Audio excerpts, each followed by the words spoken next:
Hello and welcome to our second virtual open day here at London Contemporary Dance School, which of course is housed within the place. It's really great that you could join us, and I hope that you're going to enjoy the classes that we're going to show you during the day. You can just pop in and out of them whenever you want to, but there's one thing I'd like to ask you, and that is if you've got any questions you'd like to ask us. We're going to have two teams of students answering them, and it would be great if you could send those questions to hashtag LCDS Live on Twitter or Facebook. So what we'll be really wanting to know is whether you are going to be the future of contemporary dance, and if you'd like to be, then please do get in touch with us. It'd be great to hear from you. Enjoy it.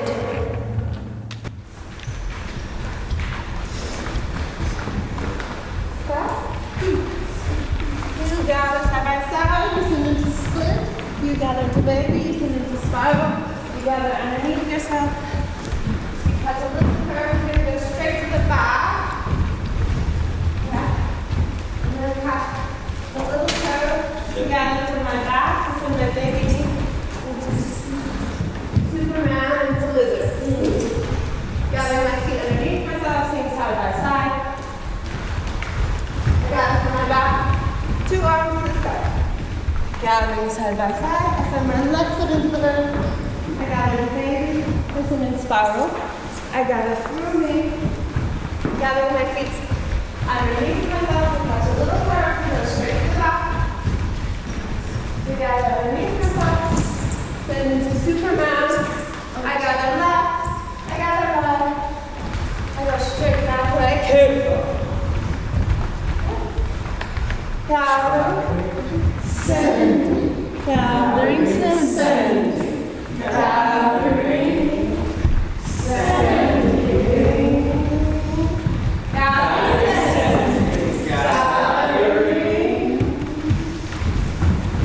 sending, gathering, sending, gathering, sending, gathering,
We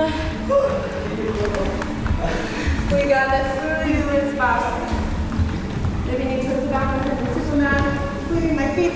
I gather into ball. I dissolve into the earth. My feet continue to walk. My fingertips in through me. Tuck toes. Now 10 toes, 10 fingertips. I gather through me. In curve, I'm going to go back. I'm going to take my toe to the crown. I'm going to take a big curve to the center. I'm going to gather from my back. I'm going to send my right knee to the earth. I'm going to come into the tight knee. I'm going to gather through me. Taking step by foot by foot by foot by foot.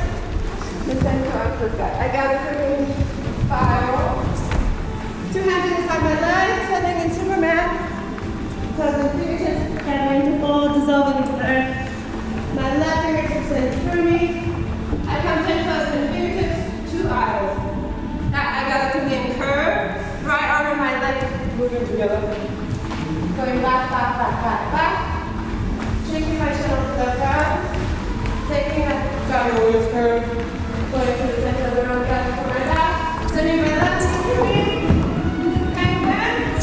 Gathering in curve, spiral. Foot, foot, foot, foot, foot. Yeah? First group with me, second group watching? Yes.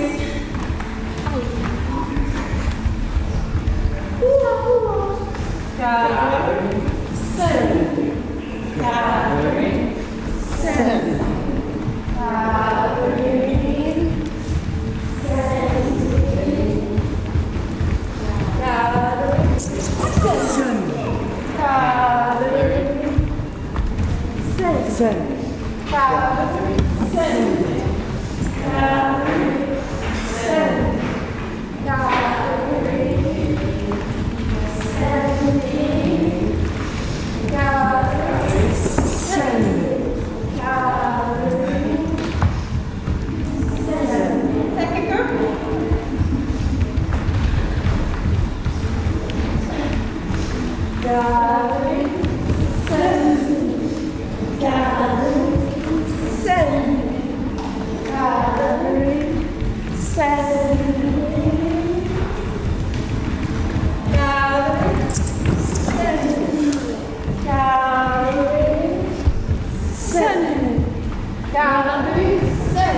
continue talking about theories of culture as we have for the last 5 weeks.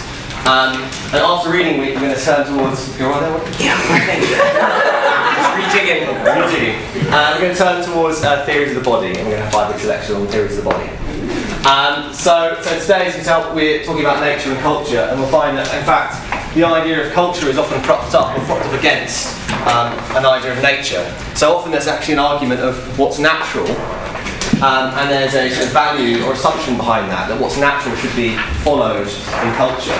So certain ideas about, I don't know, what art naturally is, or even about gender, what a man or a woman naturally is. And in fact, we find that invested in those so-called natural assumptions about what's natural, are assumptions about what culture should be. So, to begin, I mean, here's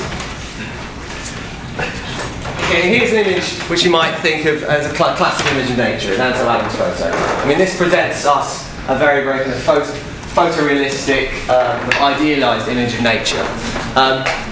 However, this representation of nature, this idea of nature, if you want to use the term brought up in the reading for this week, is specific to a certain time and a certain place. And that's what we will find, is that what's considered natural is often, in fact always, shaped by the culture of the time, at a given moment. And so this is perhaps just one idea of what's natural, just almost good back. So, I mean, just to start very, very generally, I mean, what do we mean when we say something is natural, and what do we mean by the word nature? I mean, the idea of nature in our culture, present culture today, if I say nature, I mean, what kind of images does that evoke? What sort of associations does that evoke? Like non-man-made. Non-man-made, so something is natural or in fact artificial or man-made. Absolutely. And there's already a kind of comparison implicit in that. Yeah, all right? Like the woods. The woods, the trees, the forests, these can be held up as examples of nature. They will be held up necessarily as examples of something man-made. In fact, they might be shaped also by human activity. People's kind of like inherent personality. Well, if something's natural. No, when you say like someone's nature is. Ah, yes. Like, So like the their inherent personality. Absolutely. So it's inherent, maybe the essential qualities of someone or something. So the natural qualities of this, the natural qualities of that, or it's just natural that this person behaves in this way because of certain reasons. Yes? Okay. So there's the nature as in the grass and the trees, but there's also the animals that are their natural habitat. Yeah. So like in the city, if you saw a squirrel in a park, you'd say, oh, that's very natural. Absolutely. So the idea of an environment and something naturally fitting in its place in the world. And in fact, if we are contrasting, say, man and nature, notice that's a gendered term already, it's not woman and nature, man and nature, mankind and nature. There might be an implicit idea of, well, we fit as a culture into a certain part of nature, into a certain environment. Just say, as your example, a squirrel fits naturally into a certain other environment. Absolutely. So ideas of nature change throughout time. And in fact, I just want to bring up one example just for us to discuss briefly. This is an example of, a set of examples from, say, the 1950s or mid-20th century, when nature was seen both as something threatening, possibly, but also something as the natural way of things, so the way the world just is. And science was seen as a way of negotiating that space between culture and nature. And with narratives like, if you think of Godzilla, or you think of a number of different science fiction movies, there's a sense that maybe science and the advances of science and the advances of culture have somehow perverted nature and destroyed the natural order of things, or created actually a threat from nature towards humans. And I'm going to show a trailer from a film called Them, and you'll see what they are in a minute. And I'd just like you to note down if you hear any ideas of nature being presented, or perhaps ideas of mankind as against nature or part of nature, you note those down, and I'd just like to hear them afterwards. So this is a trailer from 1954, movie There.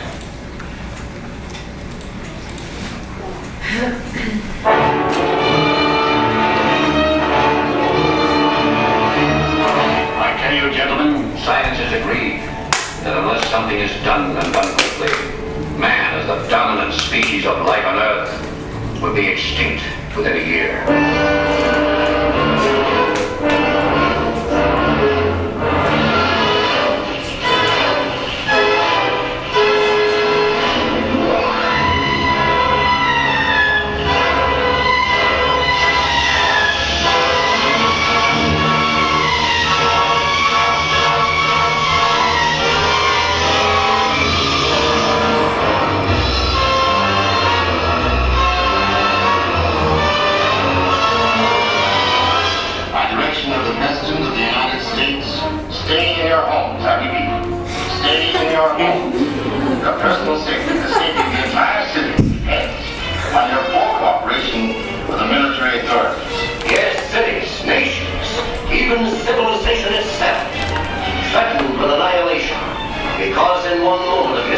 unrelenting violence. Nature, mad, rampant, wrought its most awesome creation. But born in that swirling inferno of radioactive dust were things so horrible, so terrifying, so hideous. There is no word to describe them.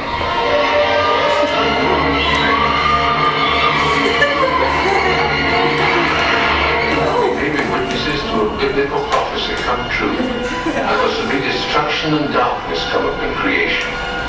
The beast shall reign over the earth. Yes, the earth, the skies above and the seas below, infested by swarms of nightmare creatures, crueler, deadlier than the armored giants of prehistoric eras. Here's a wild, headlong flight into terror, as the desert erupts with a grim battle for survival. Here is a fear-frenzied moment of suspense, as mankind totters before a thing that multiplies faster than it can be killed. Here is a desperate plunge into the black depths of the earth, where human courage challenges the brute force, the slashing jaws, the poison fangs that guard the subterranean nest where the beast spawns its terrible progeny. Raw units, condition red. Drain 267 is the target area. Repeat, condition red. Drain 267 is the target area.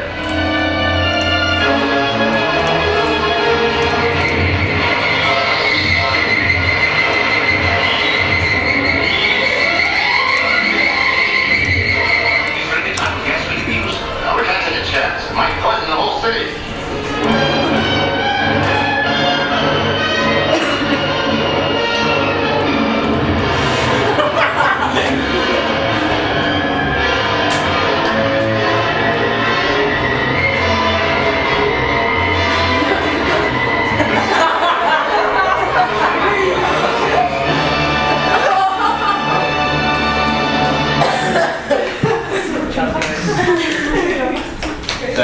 Was it a comedy?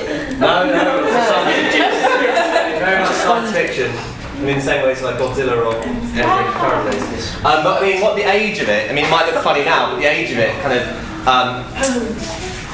In the fact that it's quite we're historically distant from it, there's an age past, we can actually see some things which we might be taken for granted about, say, ideas about nature. So, I mean, what themes came up there about nature and mankind, or sort of narrative tropes, you could say? Yeah, Jessica? That we can't really control it. That we can't control what, nature? Yeah, we can affect it, but we can't always have control of it. Yeah, and in that, actually, in that observation, there's you can also observe kind of anxiety in culture to control nature, that it could be something threatening. So, yeah, Julia? Like it's humans against nature relationship, and also this creature has, for some reason, this creature is after mankind. It's not really any communication going on or anything. It's not a war, it's just like an invasion of ants. Yeah. Giant ants. I mean, there's giant ants, absolutely, there's an invasion going on. And we need to protect our society, and civilization is to be... Yeah, civilization itself might crumble in the face of a kind of an adapted or an abnormal nature. Yeah, absolutely. And as well, adding on to that, we need science, so like man-made weapons, and maybe chemicals to defeat this natural beast. Yeah. I mean, science is put in if you think about it, science is put in a really strange, kind of interesting position in this trailer. Think about this level, this kind of abstract level. Science is seen as the thing which misled nature. So the normal state of nature became abnormal. You get giant ants instead of normal sized ants. But then science is also seen as perhaps cure to that problem. So the reference to sort of using poison gas, or you could think more generally about the idea of rationality in society, organising society through, say, the military, so it can protect itself against this threatening nature. So science can be seen here as perhaps a way of some area between man and nature. So we have knowledge of nature through science, but we can also have means to control it. Yeah, Kristen? Yeah, going off that, it was really, the beginning quote, it says like, science has agreed that man will be extinct, that man will be extinct in another year. Just thought it was really interesting. Sorry, without science? No, it says science has agreed, so like science is not this other person that we need, like science is help to help us live. Absolutely. Section one, so Jessie and then... It's very interesting that there was a link to religion and this idea of the biblical prophecy or the second coming, and that's something that has been not an issue, but something that's thought about a long time in the past and today, and it will be in the future. kind of who controls it all, and if we kind of deserve to have big natural absolutely. So, I mean, we said before that very, very briefly, and we see this again and again, that ideas in nature are specific to certain times and cultures. However, you could ask, where do these ideas come from? Where do these long-standing narratives come from? So here, modern technology, like the atom bomb, is something very new, and some new way of shaping nature or changing our relationship to it. But then if you think all the way back to, say, Christian myth or religious belief, and decided to plague with locusts, and it's coming back here in a very, very technologically new form. So there's also these long-standing ideas in nature also playing through it. Just if you have to think of I was going to say it's kind of interesting on that point as well, how they talked about biblical but then scientific, because the Bible doesn't believe in science, and science doesn't believe in the Bible, but maybe it's a mix. And also, like in the quote that Christine said as well, he said we're going to be extinct as the dominant species on Earth, but we were created by nature, but we want to be dominant over nature. Absolutely. And I mean, this idea that perhaps there are different, maybe you can connect them up, but there are perhaps different narratives about, say, through scientific understanding of nature and perhaps a particular religious beliefs about nature, and drawing those all together in this mix, I mean, shows how kind of multi-level and complex it is. Yeah, absolutely. So, I mean, there are two things which we're going to really, which are entangled here. First is what's considered natural. I mean, and there's certain assumptions about that. So what's considered maybe normal, there's this state of nature which has been changed somehow by scientific advances like the dropping of the atom bomb here. Then we're also considering how nature is represented. And I'd suggest that these two things can't be disentangled. If we're thinking about nature, we're in some way representing it through our ideas, or maybe through our stories or our narratives, like in this film. And so these are two qualities, or two sides of the coin, which we're going to revisit again and again throughout the lecture. So, I gave a piece of reading for the seminar. It's an extract from a lecture by Raymond Williams called Ideas in Nature. And so you should read it ahead of the seminar, but if you have read it now, for today, in fact I'm just going to touch on a few of the ideas discussed there. And I didn't actually give the whole lecture to read, so some of these will be new to you anyway. Okay, so that will really help us actually explore in depth this sense that nature and ideas and nature and culture change historically, but also draw on sort of long-standing links. That it's always complex and multi-level, you can say. So just before that, some questions. So why are these questions important? And secondly, connected with that, I mean, why are they important for the arts? Why is it important to talk about ideas in nature and culture? Not just as something like nature is out there, and art happens within culture, but perhaps do ideas in nature affect the arts and our culture? I mean, if we say look at constable painting, we have a painting of nature, inverted commas, but does this also suggest certain ideas about culture, about art and the value in art, seeing nature in art? So, I mean, why are these questions important for the arts? Any ideas? Why is it important to ask what nature is, or think about nature? And then we'll go. Art just often represents nature, or try to show nature in different ways, like it does with everything else. Art just kind of, Yeah, absolutely, and that's very. I mean, historically, absolutely, art has represented nature quite directly, and you could say, with a painting like this, you could say, for whom was this being represented? I mean, is it a certain segment or class, maybe in society, that this image of nature is being presented to? Absolutely. So that's one absolute answer. Yes. Anyone?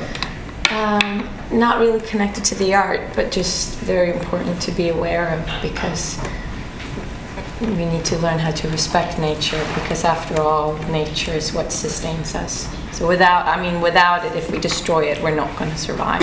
Okay, so this debate happens within a larger context, and that might be almost kind of an ethical, moral context about protecting nature. Yeah. So, and that's something that should become growing prominence. And it's even weird that we even have asked this question in one way, because it just proves how separated we are from nature, when we're actually a product of nature. Yeah.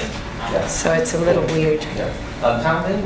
I was going to say the artists who painted it, their idea of nature is shaped by the culture that they were living at that time. And it's, I guess the artist has some power over what they choose to represent as being nature and what they see. Because if this is scenic, they didn't have to put everything in there. They can take away or add, embellish just to please whoever the painting was for. And I think it's interesting that we refer to this as a painting of nature when actually there's sections of it it's been sectioned in a specific way because we've imposed that on it and we've created roads and separations between these two and divides, further separating ourselves from being in nature. And Absolutely. So this can be read on different levels. It's not just an image of nature, it's also an image which captures the quality of maybe separation or mixing between these fields of nature and culture. It could also be seen as a document historically of a view of nature at any particular times. I mean, a kind of philosophical, cultural view of nature at any time. Sorry, I said Richard. I was just going to say about Eleonora's point about how that we see human life as separate from nature and how we kind of come away from nature. But I'm really not very sure about this. But I don't pretend to be a biologist. But isn't it kind of like survival of the fittest anyway? So if we see nature as almost an opponent, that's a natural instinct for us. So are we still being in nature to ourselves to go against nature, if you see what I mean? Does that make sense? This is actually one of the reasons I'd say it's important that you bring up the phrase survival of the fittest.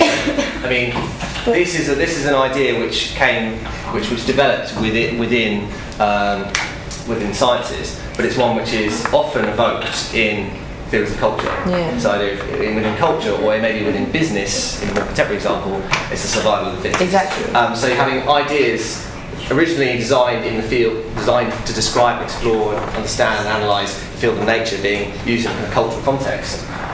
So absolutely, this might be another reason why they're important. So just take a couple more points, and then we're going to move along. So if we go, Sarah. I think the idea of beauty, because we're still mesmerized by the nature, because we can't control it and we don't know how everything works together. Yeah. So. And with this idea of beauty, I mean, seeing beauty in nature, I mean, absolutely there's a connection there in aesthetics within this philosophy of art, historically, between looking at, say, a beautiful painting and looking at a piece of nature. Both things could be understood as having maybe beauty, but then also I'd actually just expand that and say, there's an assumption about what's normal with what's natural. And in fact, people will often dismiss, less I suppose than they used to, but people often dismiss, say, an avant-garde piece of dance or piece of music because it's dissonant and fragmentary and it's perceived as unnatural. That's not how dance should be, that's not how the art should be. So there's also an assumption of evaluation about what's considered normal.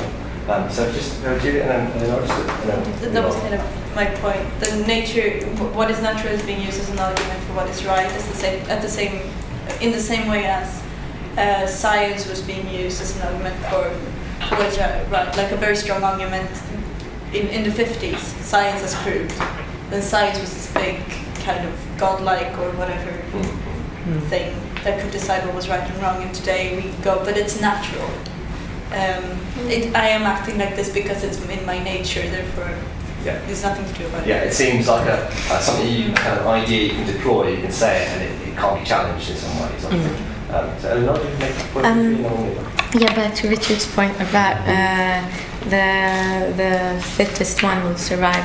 If we compare us to the animals, for example, they don't go against nature. It's still the strongest one will survive, but they don't go against nature the way we do. They're still evolving, we're not, so now we have to evolve in different ways. Yeah, but we're evolving in a way where we're actually, again, continuing to disconnect ourselves from nature. It's the technology that disconnects that. But the technology also makes us become survival of the fittest. In one way, but it takes us out of Darwin's theory in another way. And in fact, so things like technology and understanding technology we're going to consider as part of this field of how we think about ourselves as part of or separate to nature.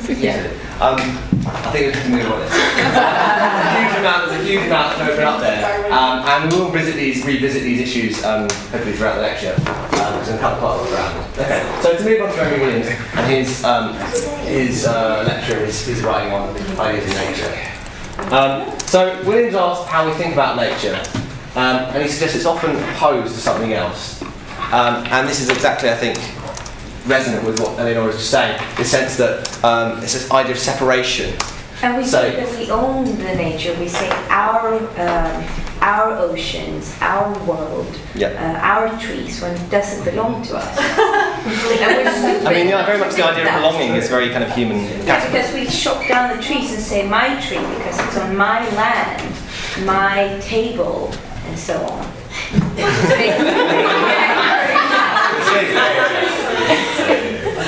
No, absolutely, and we can ask, you know, say there's just the idea of belonging, or the idea of property. I mean, it's an idea, a way of thinking about the world, which is sprung absolutely from a certain idea of culture. So maybe from, say, you know, our contemporary society, capitalist culture, a sense of property, and this is your land, this is your, you know, you can use it or abuse it as you see fit. And so you can see how these cultural ideas are being transplanted to a natural realm and actually in fact shaping our view of nature. By already thinking of them as separate, it's enabling certain ways of thinking, and certain ways of thinking enable us to consider them as separate in some way. So Williams really underlines this point that ideas of nature are often described in being opposed to something else. So that could be mankind, it could be culture, it could be society, it could be technology. So technology is something which is very human. Nature is, well, doesn't figure into technology in that way. But that's very human, because very human to me means something that is human and naturally human. So it's something that is very unhuman, that is technology. Yeah, absolutely. And I should say that, I mean, this isn't Williams's kind of theory of what nature is. He's rather describing the ways in which nature is used as this category. This has been evoked, this idea, as you said before.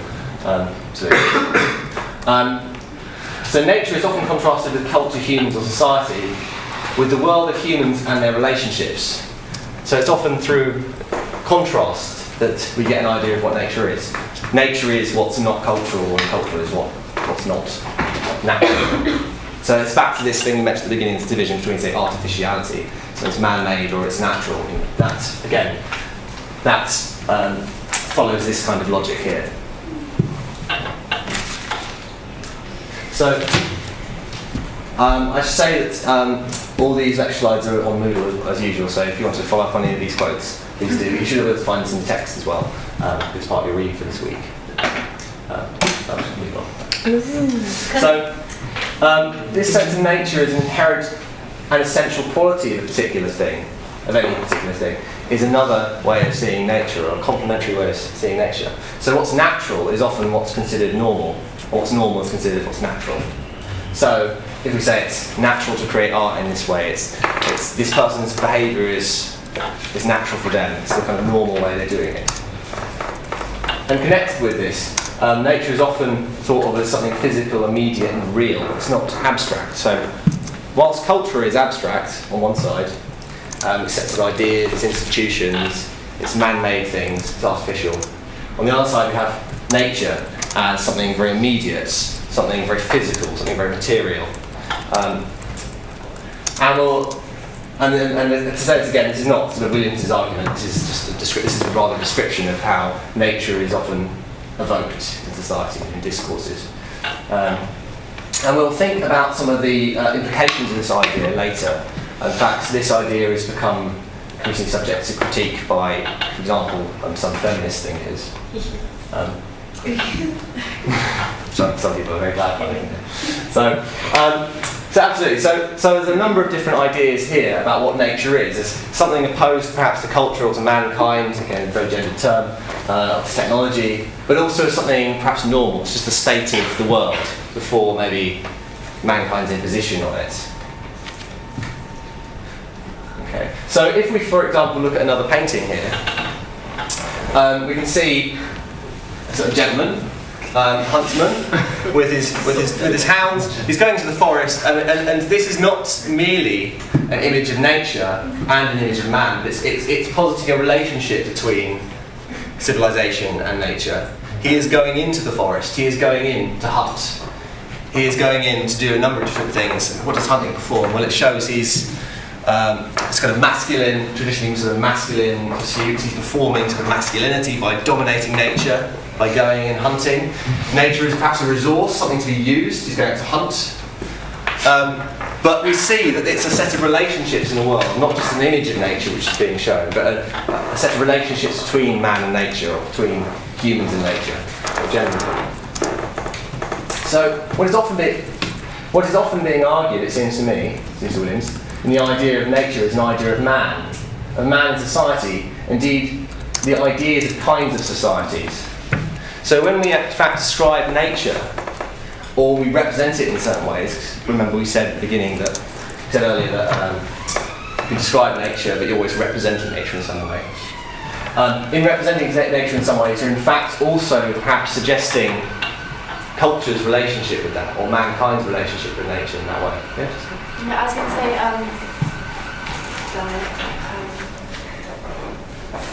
So we forget, it's all the points so far I've kind of put humans not as nature, but we were animals once, and now still are. Well, yeah. We've evolved, that's what I'm saying, and now we don't call ourselves animals, we call ourselves humans, and we separate ourselves from that, and ever since as far as we know back in time, since humans started to evolve, and we can still see it in the animals, there's always been a society, a hierarchy, that's nature's way of survival. It's our natural instincts, and then we create things like technology and skyscrapers, which are like the new trees. But if we weren't, it's all created from some kind of natural resource, and if we weren't meant to do it, we wouldn't be able to do it. But maybe that's what the world is.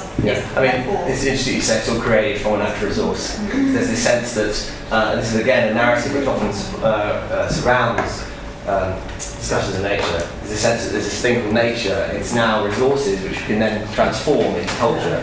So, say oil and metal and so on, it gets turned into a skyscraper, gets turned into cars, gets turned into cities. It's a transformation of nature into culture. And so there's a certain idea of, a certain assumption about the kind of relationship between man and nature, to use these terms. but I think that's a matter of opinion if you think that evolution of society, of going from living off the land to creating roads and cars and buildings.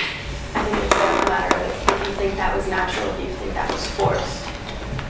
Forced by colonization. Okay, fair enough. But it had to happen somewhere for then somewhere else to be colonised. Yeah. An alien didn't come in and colonise somewhere to start with, I'm saying. So it had to evolve naturally somewhere for it then to go somewhere else. I mean, I think it all comes from the human kind of urge to constantly evolve and win and survive. And I mean, that's something that all species strive for. It's just that we've gone very far in the channel for survival. I mean, actually, in fact, seeing this idea of humans and animals as counterposed, again, man and nature in a way, coming through there. Now, the fact that we can see ourselves as, in some way, part of an animal kingdom, I mean, it shows a different idea of nature. I mean, the very idea of evolution, that we came out of the natural world, suggests that we might still be part of it. So again, you can see another change there. So I'll go Richard, because you have a hand up, and then we'll go to you. But I kind of think that this, it's kind of exacerbated now with we literally are turning nature into skyscrapers, and turning nature into culture and society. But it's not a new thing. It's only that it's quite stark now. But even that. So, just to make sure that we're keeping that sense of the offbeat really, really clear, just maybe fill in the gap with your body in some way.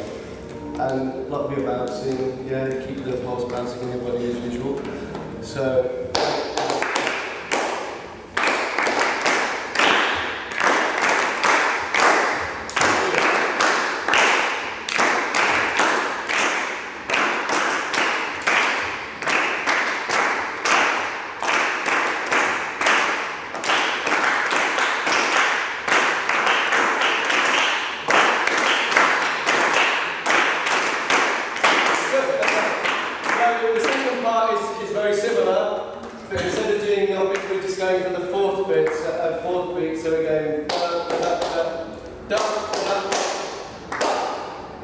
1 and 2 and 3, 4. Down, down.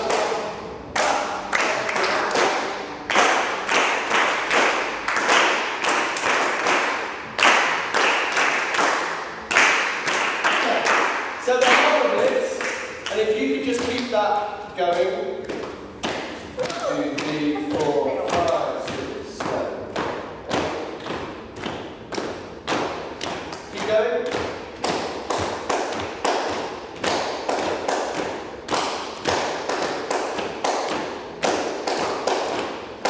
Okay, let's have half the group doing the rhythm, and the other half keeping the pulse, just so we can really pinpoint where we're hitting that 3 and 4 and where we're hitting the 3, 4. So if you can choose which side you're going to go on, but this side is going to do the pulse. 1, 1, 1, 1.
Good, good. So you've got it. So there's that kind of thing about kind of just taking in the information to begin with, and maybe we go more into our heads. So let's just bring it back into our bodies a little bit more now. So allow the body to enjoy it a little bit more and do what it does in response to this. 1, 2, 3, 4.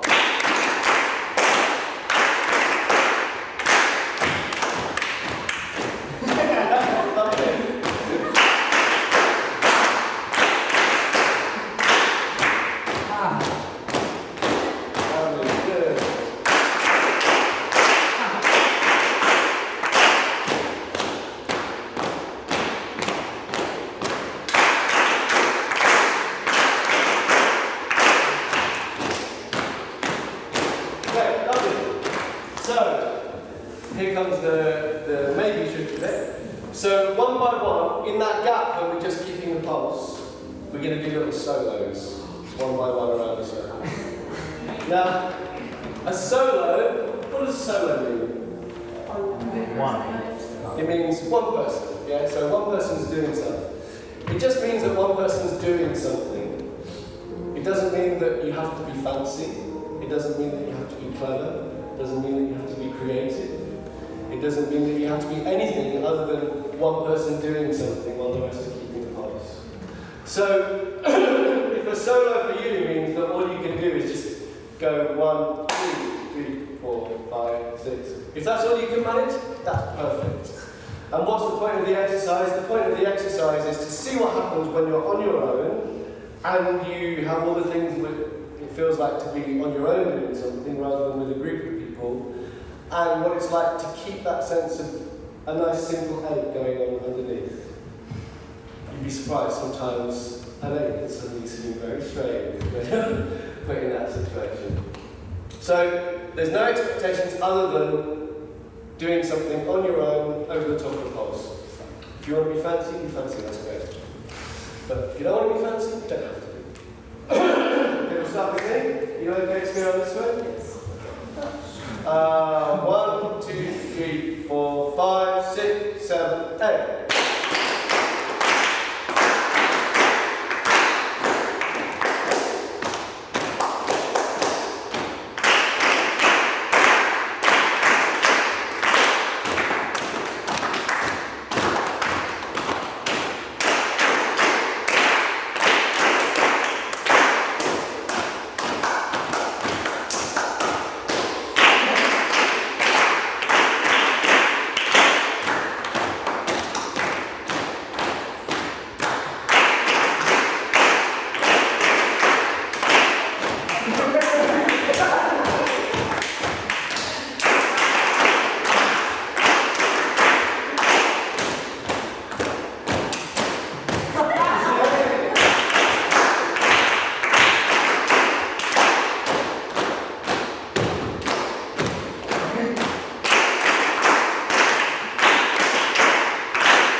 Okay, I'm not sure. I think this will be a challenge, but I'm not completely sure. I think we should do 5 lots of 4. Because I think we're used to counting in groups of 4, but maybe not in groups of 5 or 7, stuff like that. Let's see how it goes. It might be super easy, but so I think what we should do is.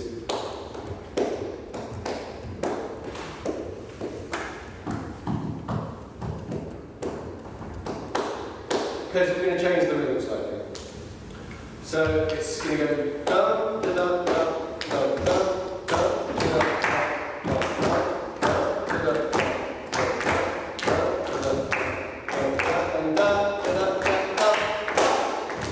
so it's just going to be a different ending on the 5th repetition. All the first ones are dun, dun, dun, dun, dun. So nice, it's a little bit easier what we're doing. And then the 5th one will be dun, dun, dun, dun, dun, dun. So it just gives us that feeling of coming to the end of the cycle. Shall I demonstrate it and then we can join in a second time?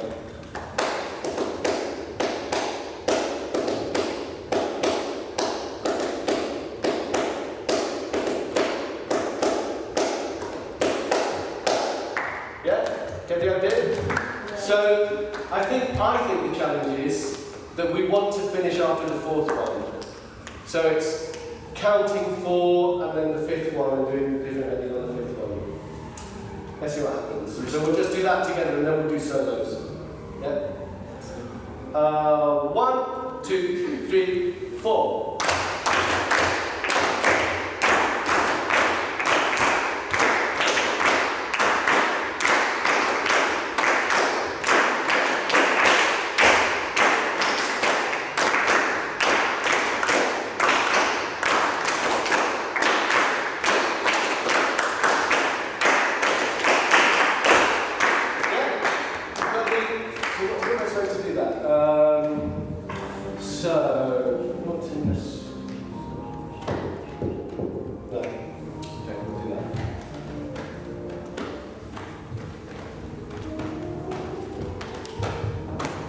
Let's do it on our legs instead. So, jump, jump, jump, jump, jump,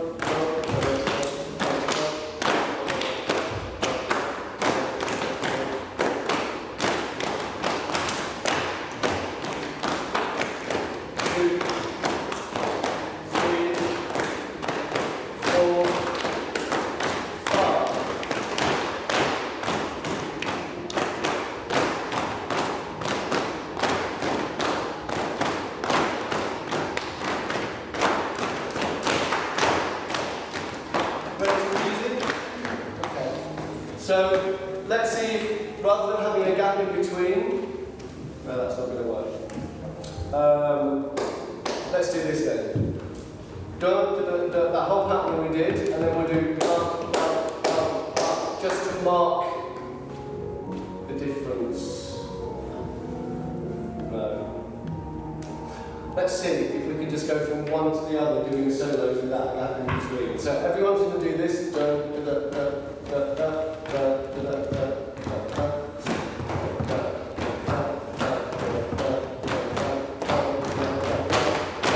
So that will be my solo, then it will go on to the next solo and the next solo.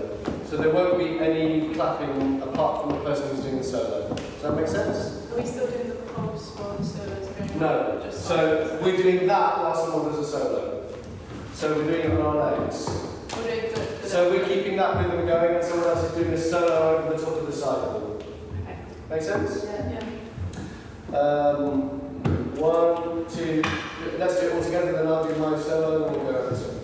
1, 2, 3, 4.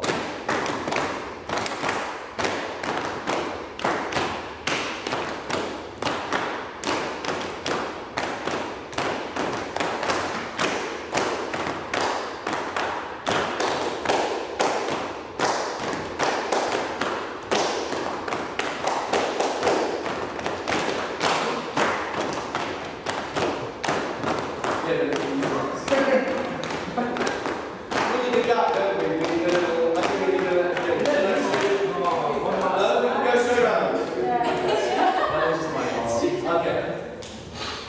So I planned the class on Friday, and then I got up this morning and completely changed what I was going to do. I'm not as clear as I would normally be, because of course I'm super clear now.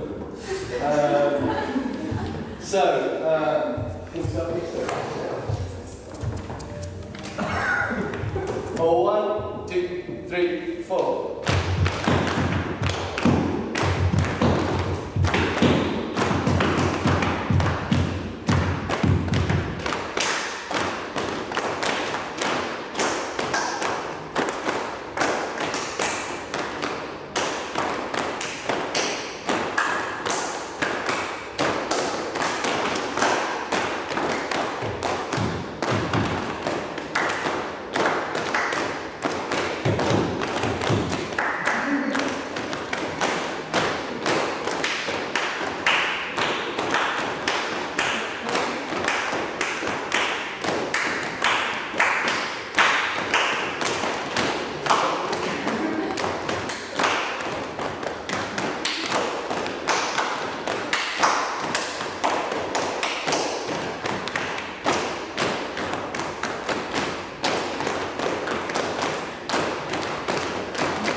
Well done. That seemed quite easy. Was it quite easy? No?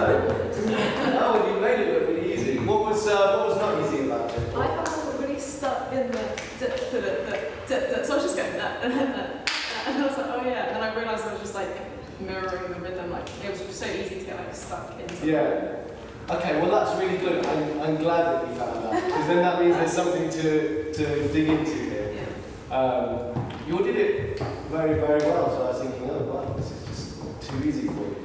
But that's good. There's something about that thing. You know, we often, when I talk about introducing counts and stuff like that, and it's like, well, I can feel it anyway. So what I was hoping about this situation was that it was something that you just couldn't feel completely naturally. So you had to just remind yourself not to zone out. Yeah, I think like for me, I don't know if you find this, but like when you first show us a rhythm, I always find it really hard to like get what's going on in terms of like how it fits with the pulse and stuff. And then eventually I think it just kind of gets into like my body as opposed to me actually understanding it. So with that one, I was like, oh, I know what I'm doing. And so then I had that rhythm in my body, and then I was like, oh, something else, and it was really hard to like switch. So yeah. I don't have the rhythm in my body. I've had to totally count like when that was coming, because it wasn't on 4, because it was like in the 5. I think for that, like to know when to do that, I was counting, but like the actual So counting we've done so far has been a bit more like musicians' counts. So musicians tending to count like kind of 1, 2, 3, 4, and dancers often counting on a much longer time scale. So in a sense, this is a little bit more like the kind of count you might have, 1, 2, 3. So this is a 5 on a kind of long count scale, if that makes sense. But it's still a 5, and we're still used to things being in 4, even not just on, we'll do some 5s on 5 pulses in a row, and not 5 rather than 5 groups in a row. So today's a 5 day. But yeah, there's something about having to kind of just think yourself into that because it's not quite so natural. Any other thoughts? Worth having another go?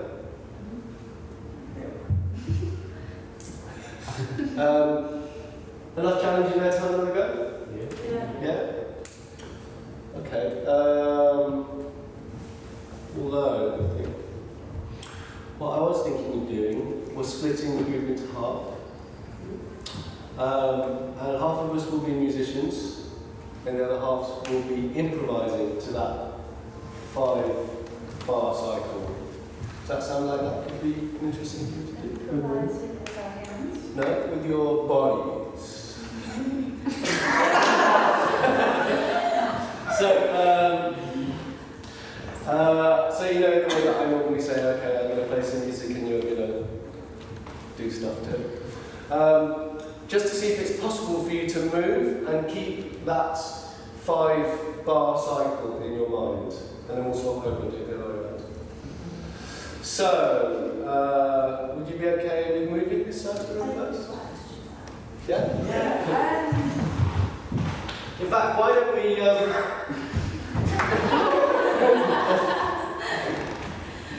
So, let's stand up. So the moving, just to clarify, so people are moving, can you make a line over this side of the room? And people who are doing the rhythm over this side of the room?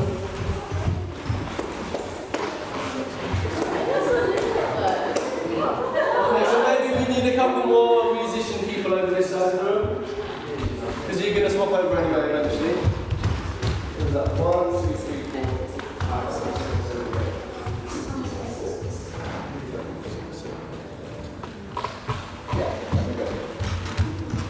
So, you can actually come a bit closer down.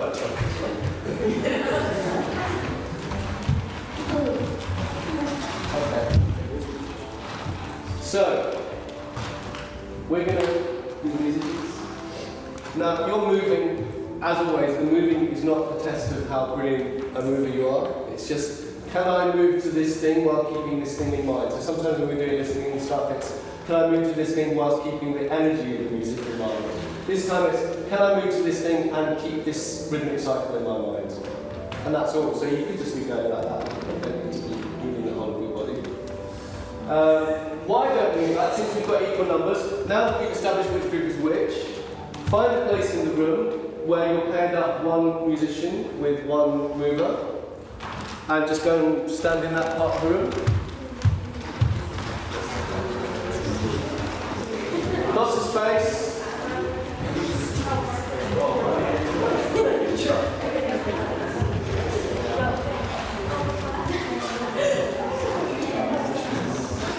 So, musicians, let's do one cycle together and then movers, see if you can key into that cycle. 1, 2, 3, 4.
Hello, and welcome to the first of 2 interviews we're having today as part of our virtual open day. I am joined by Sarah, who is in her 2nd year of her BA Honours degree, and Georgian, who's now in his final year, so that's the 3rd year, also of the BA Honours degree. Hello. So the first question that we've got for you today is, why did you choose to study at London Contemporary Dance School? Okay, so it's such a long story. So I didn't think I will be a dancer and I will go to London, and I kind of met someone who really trusts me, and I met Antonin, who is now in 3rd year and is from my city. I met him, we talked about the school, and it was just like we shared coffee and a really nice time, and I knew this time I wanted to do this school. And I just checked on the website what was happening here, and I definitely found that here it's really open and you're not just a dancer, but you develop your own way to be. So cool. George, how about you? For me, it's quite similar in the sense that I also didn't know whether I wanted to go into full-time dance training. And then for me, the real pull was that the fact that we are in London, the fact that it's one of the biggest cities in the world, in Europe sort of thing. We have so much around us here sort of thing, and as well as that, the school really caters to what so many needs in terms of whatever you want to do. And I think for me, the big pull was that I had people that I knew already from before who had come through the system here and had proven success by doing that, and I saw that as a way for me to really take these 3 years and just use them to develop myself as a human being and as a dancer. And it's really been a great 3 years. So were there any particular people that inspired you? Well, for me, I came here through the CAT scheme and the Shift Youth Dance Company. I've been with Isan since I was 15 sort of things. I've seen him go through CAT, go through Shift, go through the place 3 years, and then apprenticeship with Alston, and now he's got a job. So he's been through the building for all these different systems, all these different schemes, and he's really just used and grabbed and gripped everything from then. It's turned him into a well-rounded dancer, and I think if you try and you put your effort into it, and if you make ownership of your training, you can get whatever you want from the school sort of thing. And that's what I've learned from him sort of thing. Okay. So just to put that into context, Isan Banya is now a full-time member of the Richard Alston Dance Company, and he actually began dancing here with Shift, which is our youth dance company, and then he went through the Centre for Advanced Training, which is a UK-wide initiative, and then he came to train at London Contemporary Dance School, and since then he then went to do postgraduate study, where he was on an apprenticeship with Richard Alston, and has since been given a full-time job. So that's really inspiring for you to see that happen, especially as you started off with him. That must be amazing. So next question, I'll move on. What's the most important thing you've learned since being at London Contemporary Dance School? Okay. Well, we learn so much things every day. So I think you learn how to be yourself, and it's quite scary sometimes, but you learn how going through different things, like creative things, technique things, but you learn how to do it every day and with your personality. So I think it's the biggest thing. Okay. I think for me, I've learned that you should just. I feel like I've learned through coming here these 3 years, and it is so rounded, and you should never go into it with a closed mindset. You should always have an open mindset, because it's constantly going to throw you in different directions and pull you in different ways, and you should just embrace that. That's what I've learned, to embrace everything that is given to you, and know that you can learn from every experience. Like, you may go into something thinking that you're not going to enjoy it, but from that you may find a really close friend from that, or you may find a teacher that you really work with later on, and you understand why you went through that process before, because it leads to something. Everything builds, and they know what they're doing. It really does. It all works. It's all so rounded. Yeah. So, what's the most important thing you've learned? Oh no, I'm sorry, I'm asking you the same question. So, there's a question that's coming on Twitter from Bethan. What's the most important quality to have at London Contemporary Dance School? So, is that determination, or I don't know? You've kind of said about openness. Yes, I think what you said was great, because when you are open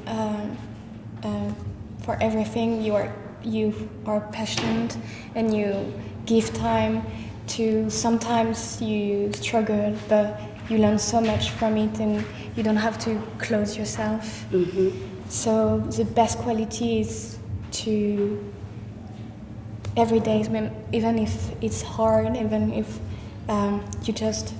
you have to find a way to keep going, and find things that make you going, still your friends, music, teachers, things like that.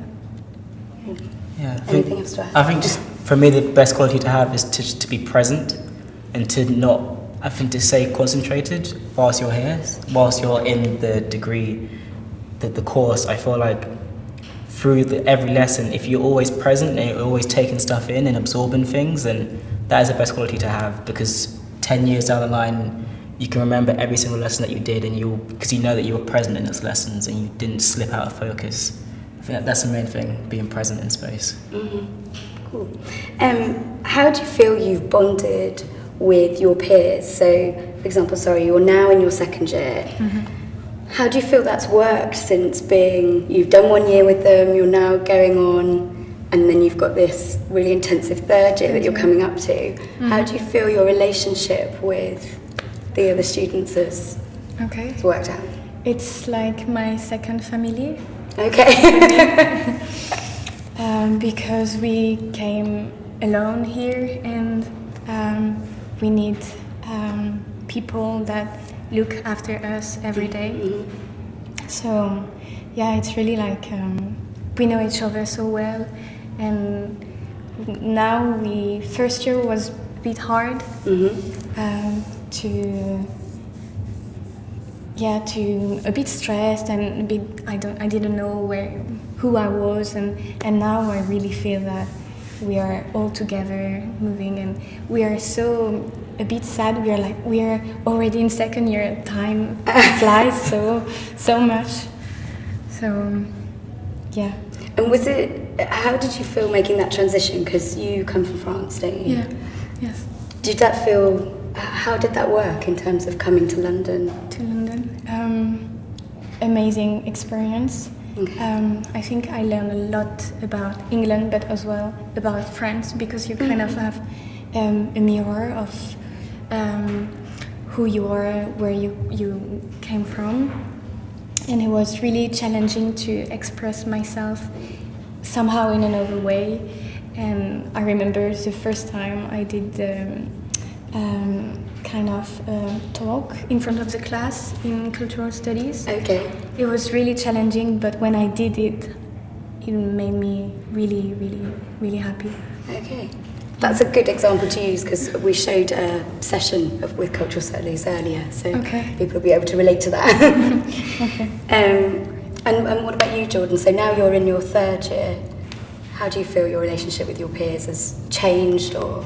Yeah, it's like they are like a second family, like, because you come here, everyone lives away from home, and you do feel like you're part of a family. You're going through the same stuff in school and out of school, and you're going through it together, and it's people that you feel like you make lifelong friends with, because you share a common interest, and it's a strong, passionate common interest that you can just, you know that they're there for you, you know they have your back, sort of thing. Yeah.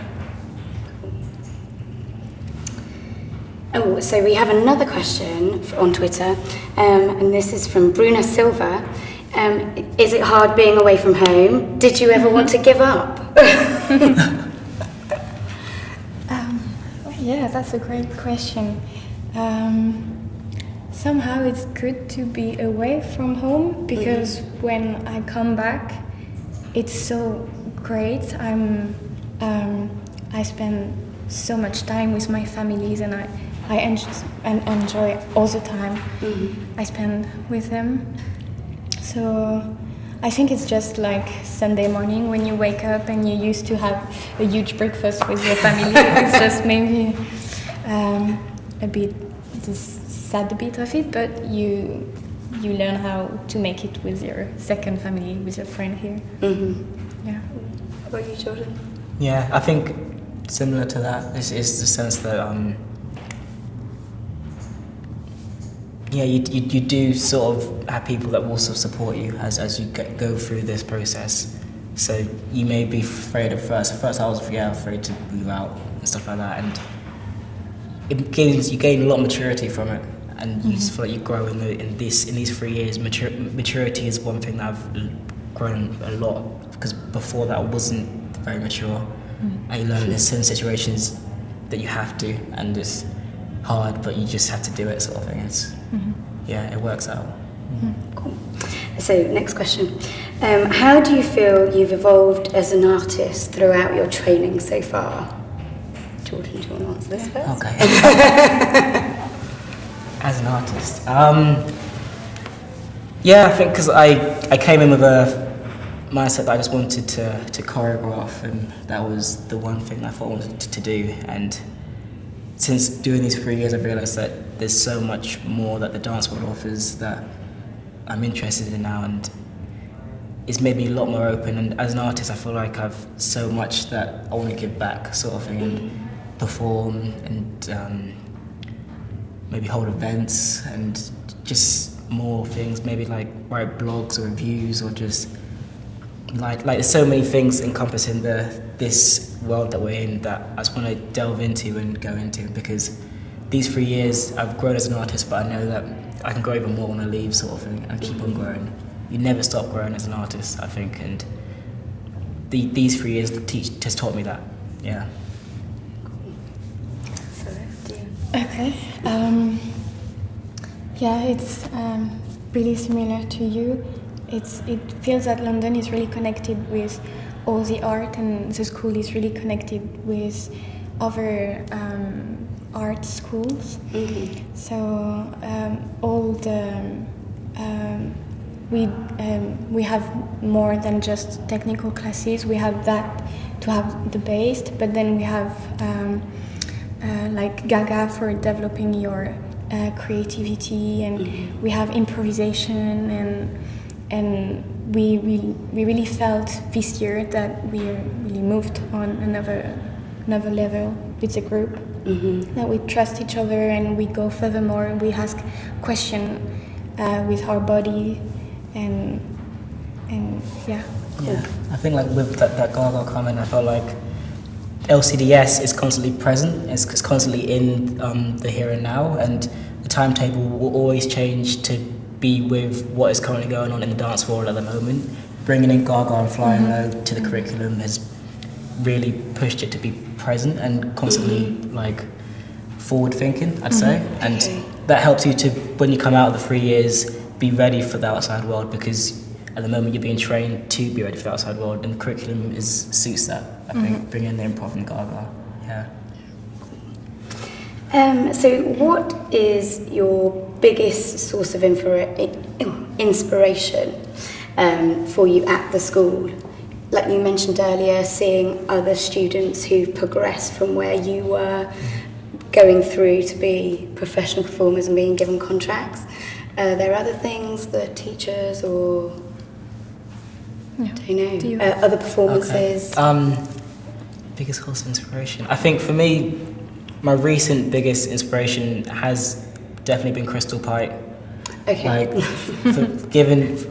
for LCS, we given experience to third year to perform Sadler's Wells main stage 3 nights in a row with Crystal Pite. It's been incredible experience, and it's been like a lifelong experience, and that has just inspired me to just really have so much more hunger to just keep on going and trying to push to try and get that again maybe at some point in my career, because it was such a great experience to I was told to be a cover for one of the main dancers, and being in the studio with them and rehearsing with them and seeing how they work, these Canadian dancers, just seeing how superhuman they are. Sort of thing.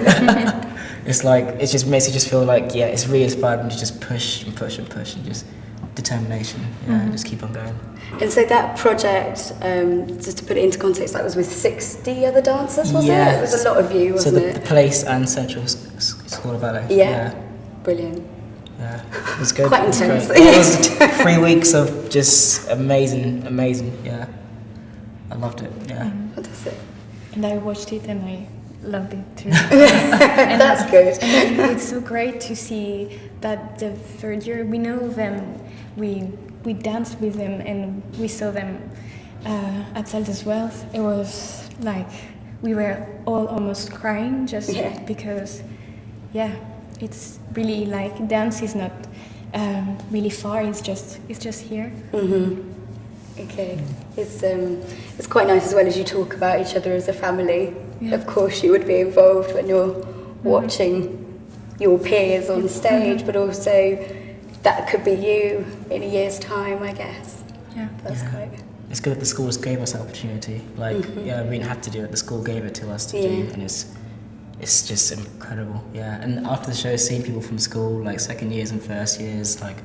It's nice to see you guys just there supporting us, because you just come out and you see them, it's like, this is great, this feels good. Yeah. So we've actually got some rehearsals, a rehearsal with Crystal Pipe at the end of the day. I think that's about 3 o'clock, so you'll have to tune in and watch that and you'll know what we're talking about. So there's another question from Bruno on Twitter. What is your favourite class or module that you've done so far? Who wants to answer this? For me is Gaga with Chisato. I think she used to work with Pat Shaver dance, and she's when I'm in that class, I just feel like I am constantly learning about my body and how my body moves, and learning how to develop, how to have more ownership of my body in that lesson. And I feel like the awareness that I gain is it's incredible. Yeah. I would say it's the same class. Everything is really great. It's hard to choose just one, but it's Gaga. Sometimes I come to the class and I feel a bit not really well, or I feel I'm a bit sad, or I have something, and I just work through that. And when the class is finished, I just feel I'm good. It's just the only feeling. I'm not too. Sometimes I get really here and thinking about stuff, and I'm not in my body. But it's you find a real connection between your mind and your body. Cool. I think we definitely need to show a Gaga class in our next open day, because we haven't got one of those today. Another question is, how have your modules changed? Have you seen, the difference between when you started in the first year to you now, Jordan, in the third year, and Sarah between your first and your second year? I think it gets a lot more practical based in the 3 years. So in the first year is a lot more stuff that is quite broad and rounded, and then in terms of second year and third year, it becomes a lot more dance based. I don't say dance based, but it becomes the curriculum slowly builds up, and in the third year you feel like you have a lot of things behind you that has been built. Yeah, so first year at the beginning it's quite you learn everything about London. You have lots of talking and kind of make sure everybody start with the same base, and then it gets more practical, and somehow for me it get more and more interesting each term. It's like an evolution of if it feels really right, the way it evolves, and we are always looking for something new each term. Do you have any plans when you finish? And does the school help you guide you on your way to your professional career? You're closer to this, so do you want to go first? Yeah, I'd say when I finish, I would like to just see what's out there and just I will apply for the apprenticeships and I will also apply for other auditions. But as well as that, I'd like to maybe do certain project-based work as well and just maybe travel the world and just see what is going on around the world, sort of thing. Yeah, I think the school does help you with that. I think it helps you to be open to know that there's so much there that you can do. So you're not closed-minded and just go down one tunnel vision path. There is so many paths. It's like a mind map of paths that you can go down. So like, don't be worried or afraid that like the dance world, you may not have something that you want to do because when you get here, there'll be so much that you feel like there's too much that you want to do. And it's like you haven't got enough time to do it once you leave, but you can go. The dance world can last for so long. Like you can go on for so many years. So yeah, it's helped me to realise patience and just know there's so much I can do and just let it happen. Cool. I think for now where I want to go, I really want to go to Tel Aviv. Okay. Because it's where the Batsheva company it's based on, and I think the school pushes you to go and to have internship or to be curious and to try or to just we have a tutorial with teachers each term, so we talk with them and we can also talk about how can I know a bit more from that company. So they give you tips and how to contact them, send emails or things like that. So I think it's something you can start first year or second year. You can definitely start to look around. Cool. So another question from Twitter. Sean has asked, do you have to have lots of training to join the school? Okay. I think you have to want really, really, really much. You have to, you want to be in this school is not just, it looks cool, I want to join. If you really want something, I think you can really go with it. And some people try once and then it didn't work, so they try a second time and it works because they work on it and they learn from sometimes when something doesn't work, you really learn from that. Yeah, I've heard that before when I've spoken to students that some people have auditioned one year and then they didn't get in, but then they went off, did loads of classes, loads of different like summer schools and things, and then came back and auditioned again, and they were in a much better position, and then they did get in. And I think I've heard it said where personally they were in a better position, so not just the training, but also where they were. Yeah. How do you feel? I feel it's a lot more curiosity and passion, I'd say. Like if you have the passion to want to come here, you have the curiosity to want to come here, then it'll work out, I think. Yeah, I think you don't have to be super technical, but I think creativity is a strong part of the school as well. It pushes so much creativity. So yeah, you can go into school and feel like you want to push technique, but if you want to push a creative side as well, then that has an input into coming to the school. If you're really creatively gifted, then the school will see that, and yeah. Cool. And how do you keep active over your summer break? So you've had a few summer breaks. Have you done different summer schools or anything, or projects, or just a few classes? I'd say this summer I've been doing a lot of yoga, and cycling down the Thames. So doing, and I say for me, I spend my summers mostly trying to do things that are still training but not dance. So I'd be doing basketball as well and stuff. But this summer, mainly cycling down the Thames because it's been such a nice summer. It's been so sunny. The Thames is incredible. Like cycling down there has been great, and it's strengthened me as well. Like my legs are so much stronger now, and it hasn't been dance, but it's been training still. Yeah. Yeah, and yoga keeps you flexible. I think.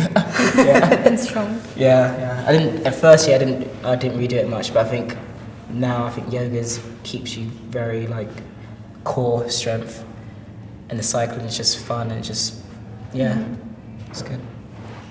Yeah, I think it's important to not be too much dancing, but it's nice to refresh a bit, and then you can start the year with you really want to be back and dance again. So I did kind of the same. I went back to home and I did some surfing and some stuff I can't do during the year because we are really busy, and so it's nice you kind of feed yourself. Brilliant. It's really lovely to hear that you enrich your practice with all these extra bits that you do, other than just what we've shown at the school with the music and cultural studies, but that you physically go and do other things. So that's nice. So last question, I'm afraid. Was there anything unexpected about the school when you came here, or even throughout the years? Have you found anything unexpected that you were a bit like, oh, wasn't sure about that, or? I'd say we have like sharings that we do, and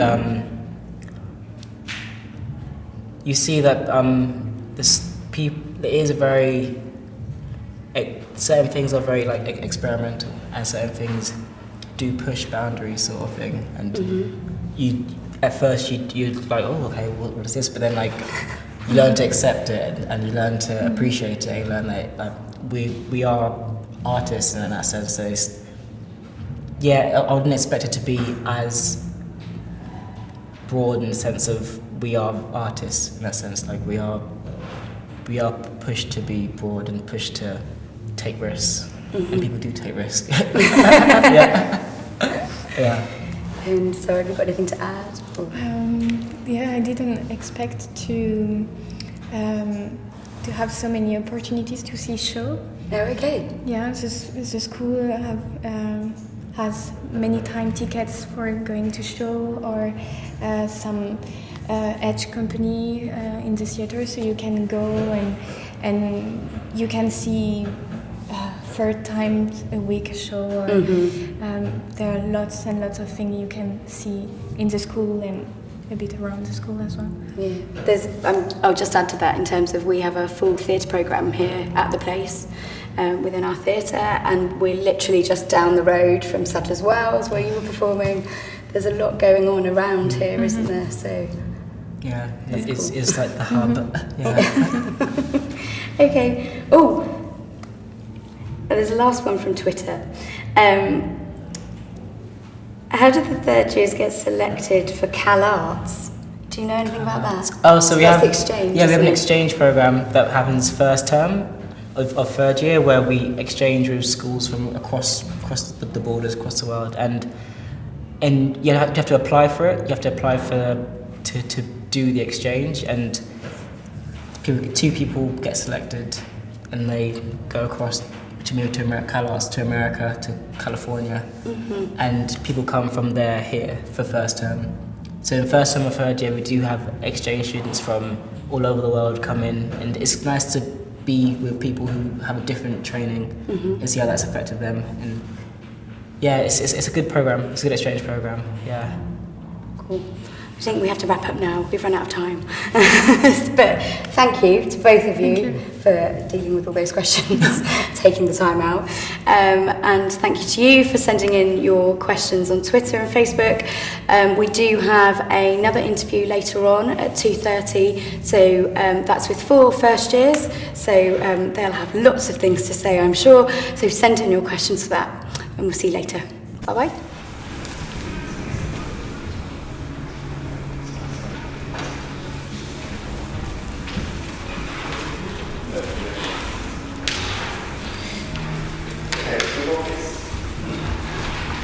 Okay, week 7. Don't hang around. We play 7, 2, 3, 8, 2, 3. Take a demi-plie, 1. Stretch the back, 2, 2, 3, 3. Open to space, 4, 2, 3. Demi-plie, 5. Transfer away, 6. And we go 5th, 2nd, tombe to 4. There we go. 1. Closing 2. We're going to chasse 3. We're going to go 5th, 2nd, 4th. Suit move to croisé. Open out 6 and 7. Closing 8, 2, 3. Let's go one more time. It's all stuff you've done, except for one little bit of the yeah? It's all stuff you've done. 7, 8. We pair 1. Stretching 2, 2, 3, 3. Extending 4. Plie 5. Extend away 6 to go up, 2nd, 4th, and 1, closing 5th, and up. I go front, side, back, and on my supporting leg, I'm going to cross 5th, 5th, chasse, open, up and over, let the body to move, 7, closing 8. To go 1, stretch, 2, 3, 3, opening 4, plie 5, extend away 6, to go up, up 4, and 1, closing 2, and out, and 4, and suit move, and 6, and 7, closing 8, 2, 3. Want some music, please?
You're going to be beautifully placed already, so you don't need to change anything. Straight down.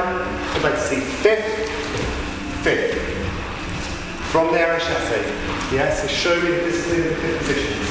Yes, are we clear? Are we clear? The thing with the arm before you do. Before I do that, so I've just done rond-de-jambe round, close. Left arm's just going to come underneath. That's it. Yeah, up, 4th.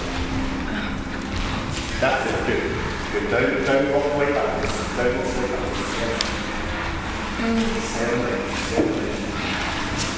1, 2, 3, 4, 5, 6, 7 weather. First week, second week. 4 bars in between each group, please. So you got that. It shuffles forward a little bit. So.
here, here. This is all very nice. From here, get yourself up on the supporting leg, yeah? I don't want to see you sitting back here. I see you sitting forward on the supporting leg so you can really lift the heel and be ready. Be ready on that supporting leg, yes? From there, drop the weight down. Don't forget the second leg, turning it out. Don't forget the second leg. Let the side bend happen, but you're going to come up through the centre and place that to forth. Just the same as we've done in the bar. Yes, we always have this thing where we come up. It's the same idea. Side bend, up. Find that centre. Don't change anything. Don't change anything. Don't shift back in space. Yeah, I'd like to see the fifth position. So I'm rond de jambe. Fifth. I'm finishing quasi. To drop the weight and then I change. Yeah? So it's just like this is it's about putting the brakes on, rather than just allowing ourselves to spin out of control. We put the brakes on, we put it to where we want it to be. Yes, then you change direction. Yeah? It's slow. I want you to feel the time out. I see a lot of steps. And I'd like to see how we can really feel that time. Eke it out. Yes, if that means you need to go further, pull further, bigger pull de bras, you do that. Yes? So they get stuck. One more time. Can we do the game of watching somebody? So somebody from the second group come in and pick somebody in the first group.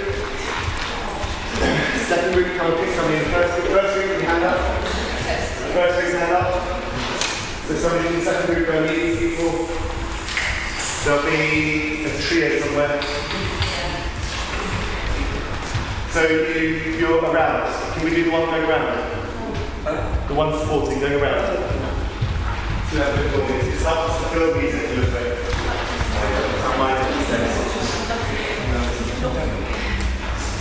Let's just squeeze the whole thing this way, isn't it?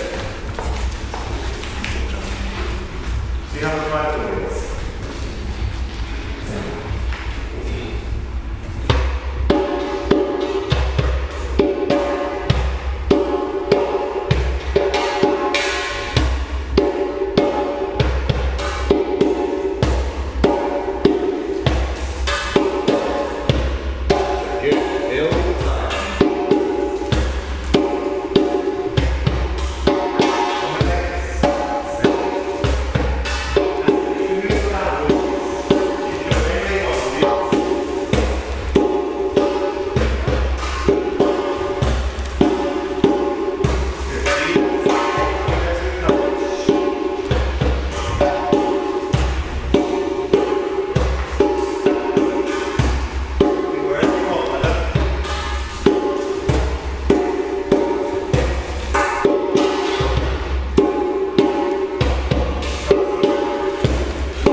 No. We prepare 7, opening 8, 2, 3. Step on the left. We go 1, 2, 3, 4, and turn, and place. And 1, 2, 3, 4, and turn, and place.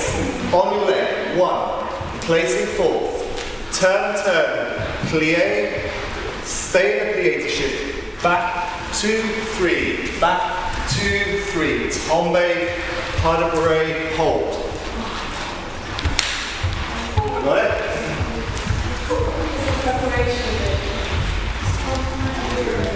Okay, 7, opening 8, 2, 3. 1, 2, 3, 4, and up, and land.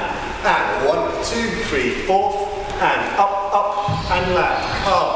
On your leg. 1, placing 2, turning 3, find a 5th, 4, goes to 2, dropping 1. 6, 2, 3. From here, falling forwards into space. Big step, find a balance. It's a hold. It's not a fall. That's what I wanted. Tombe, pas de bourrée, and Jose. Yeah. We might not squeeze it, but nice heavy rounded squeeze.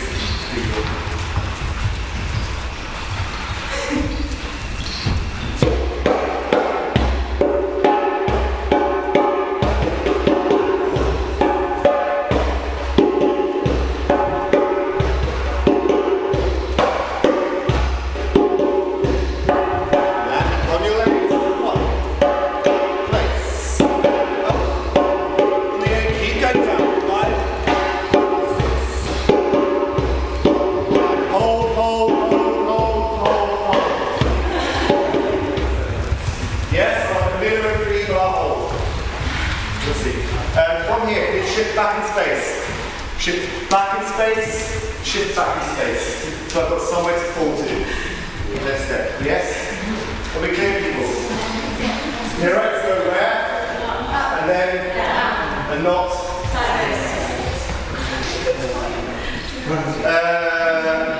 Coming a Alex, please.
as it is fairly slow, it's giving you the time that you need to get up there and get down there, which is very clear and very clean. Yes, that's all very nice. What's difficult is after the last pirouette is that we're kind of going, oh, it's really slow. Yes, how do I feel that time? Pirouette, you need to find that PA and start to extend into space. Yes, I'd like to see that last part shift much more in space. From here, shift, and then you've got the tombe forward into space again. Yeah, be brave with that fall. Be brave with that fall, so that as we come down, that's when I test whether I'm on balance. Yes, if it's too cautious, you can't really test it. Yes, so you're falling to catch the weight again. What's the difference between hold and fall? Fall. What's the difference, fundamental difference between holding and falling? This is falling, this is holding. This is not falling. Yes? Or you can find the hold at the end. You find the discipline to control the weight. Bring the weight back into under control again. Practically another from here, you don't see this toe leading to the floor. See you lift it up, that's supporting leg, able to stand on one leg. That's it, so you bring the side of your back round. Come on. You're on the leg, find yourself on the toes. Know where you want to go. Yeah, know where you want to go. So ultimately, if you are going to bring it forward, that's it. There's too much force. It's a big force turn. That's it. Okay, one more time, just a fraction. Here we go, go quick please. Just as much power to go slightly faster. Here we go.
Bring it in, so you're getting the onto that front foot.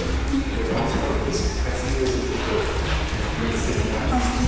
And hitting right up. It's all you need to do is it's too wide for you to try to wait. It's really nice. Sorry, still wants to sit.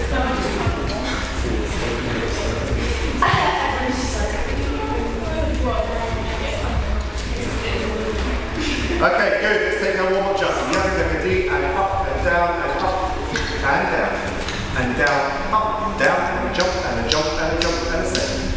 Yeah. Spread out, please. Come forward. Travel. There we go.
Hello, welcome to the Virtual Open Day. In this segment, we're actually just going to have a little conversation with Andesh Duckworth here. He's just completed his 3 years BA Honours degree at London Contemporary Dance School. And in the final year of that, there's a project called the Negotiated Project, which actually can consist of a fully written dissertation or part practical, part written. So, Andesh, can you just tell us a little bit about the Negotiated Project and how you got to creating what you did? Yeah, well, the Negotiated Project is a project where you get to explore your own ideas, look at sort of critical theory, and there's a huge diverse range of strands you can go off into. Mm-hmm. So it's a really great opportunity to have kind of period of time where you're dedicating it to sort of your own personal research, and every student has their own personal approach, and it's aimed at sort of developing us as artists. Great. So you actually did the part written, part practical. Can you tell us a bit about the subject that you looked at, what your research was about? Yeah, well, it was about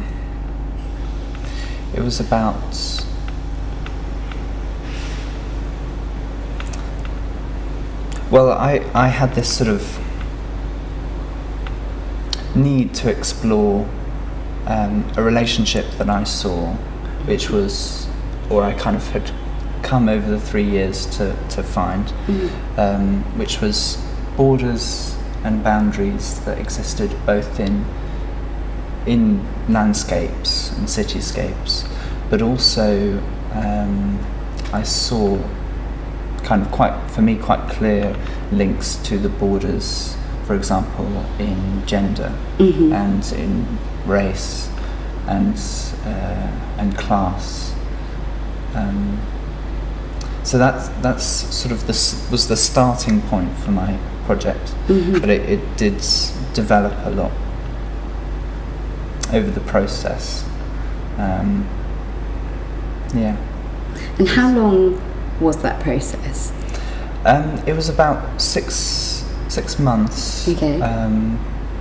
But then we had time before where we were doing a lot of background reading, broadening our knowledge in the area of the subject that we wanted to focus in.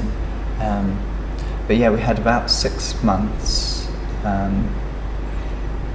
and that included the writing of the essay, and for those who chose it, the practical elements, which in my case was installation.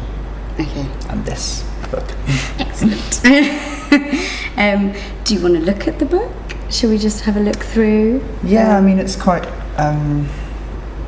So the book is my dissertation, essentially. It's the written work, but I thought, I felt that it was really important and integral to the project, that the writing is seen in context to the images that I'm looking at and making.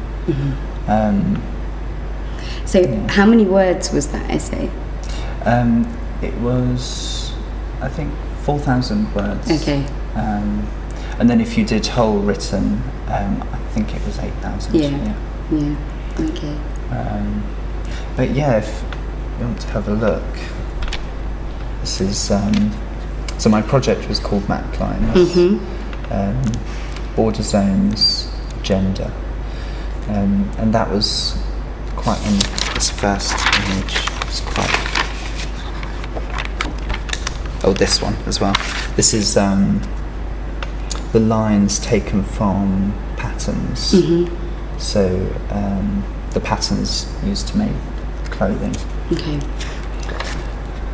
And here I've got a map with, and I'm looking at borders on maps are laid down as concrete, but the fact is they don't work that way in reality. And I talk a lot about the border zones, and theorists have argued that these border zones have sort of begun to increase. Okay. So the place where people are standing, Judith Butler, I think, says standing at a point where you're at two places at once is increasing, and that's through things like travel is possible, easily accessible, contacting people through the internet is a major effect. Here I've got maps. This is a very early map, and I talk a lot about the nature of maps as always having a slant, a particular worldview, and this is a very early map of Babylon. Right. And Babylon is in the centre of the map, so it's quite clear the important thing for that map was Babylon. So how did you choose the maps that you've used within the essay, and also I believe you used some within the installation as well? How did you select those? I think for very different reasons. In the essay they were kind of clear case studies that other theorists have looked at, and found kind of quite clear examples of where maps are misleading or convey a kind of quite obvious slant bias. This is some of my work on patterns, and I'm marking out these areas which in this case I'm calling the border zones. Those zones where there's kind of room for flexibility. There's kind of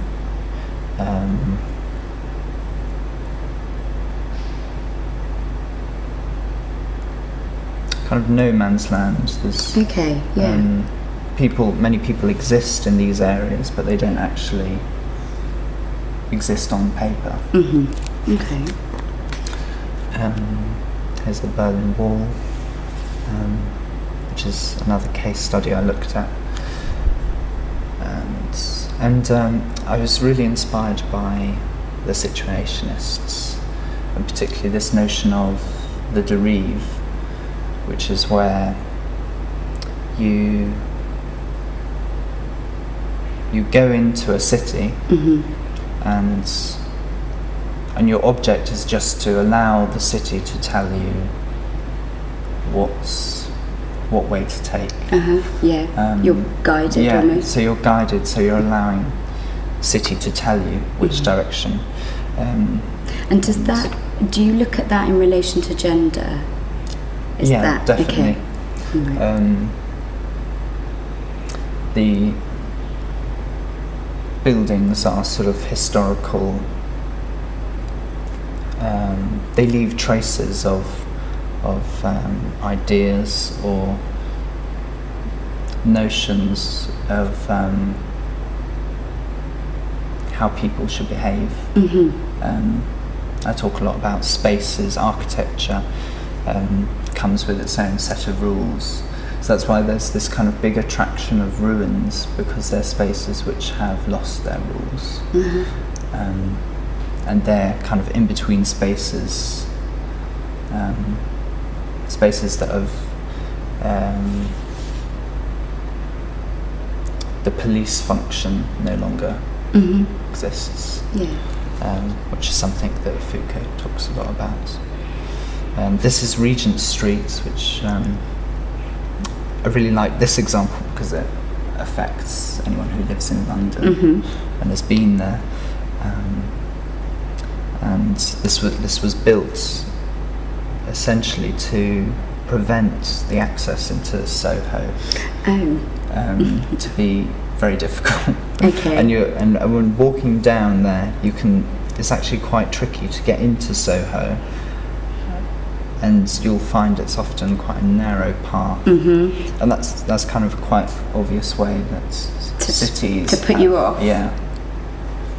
So that's to do with the separation of classes. That's in that case it was separation of classes. But I talk a lot about spaces being gendered. So I mean, for example, a clear I can see here. There's Yeah. the front of a female changing room at the school.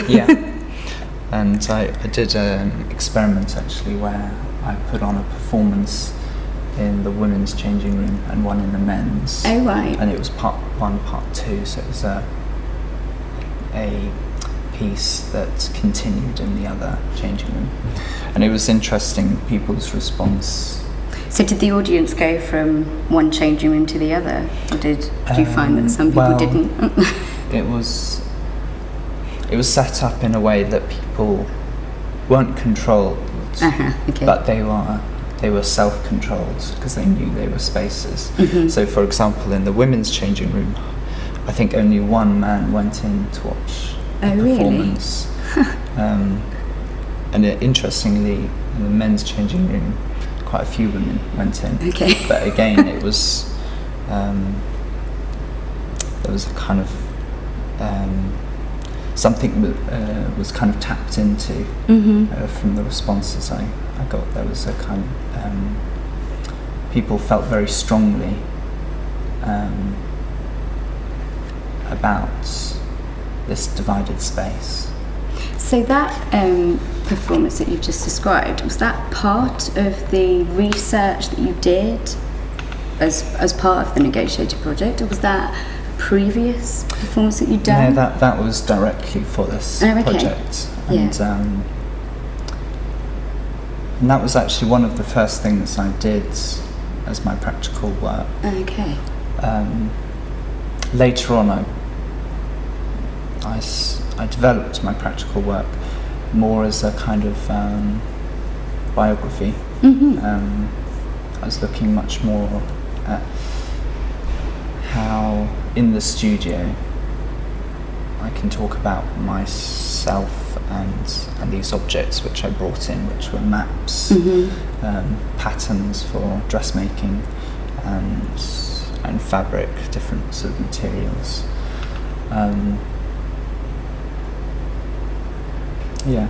So in terms of the installation that you mentioned, do you just want to talk us through, I noticed in the back here there's some pictures from the installation. Do you want to just talk about what that installation was, like physically, what it had in it? It was you created a garment, is that right? I created several garments which I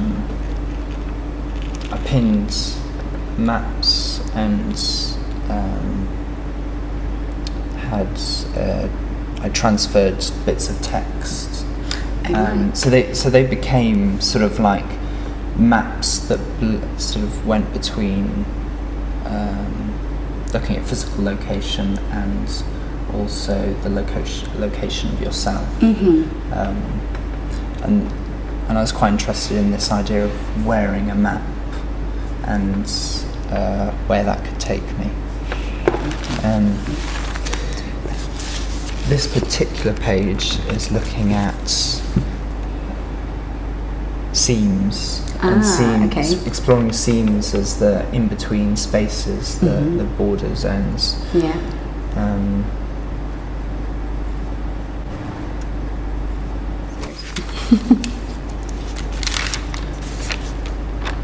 So leaving garments with just the seams behind, cutting out the,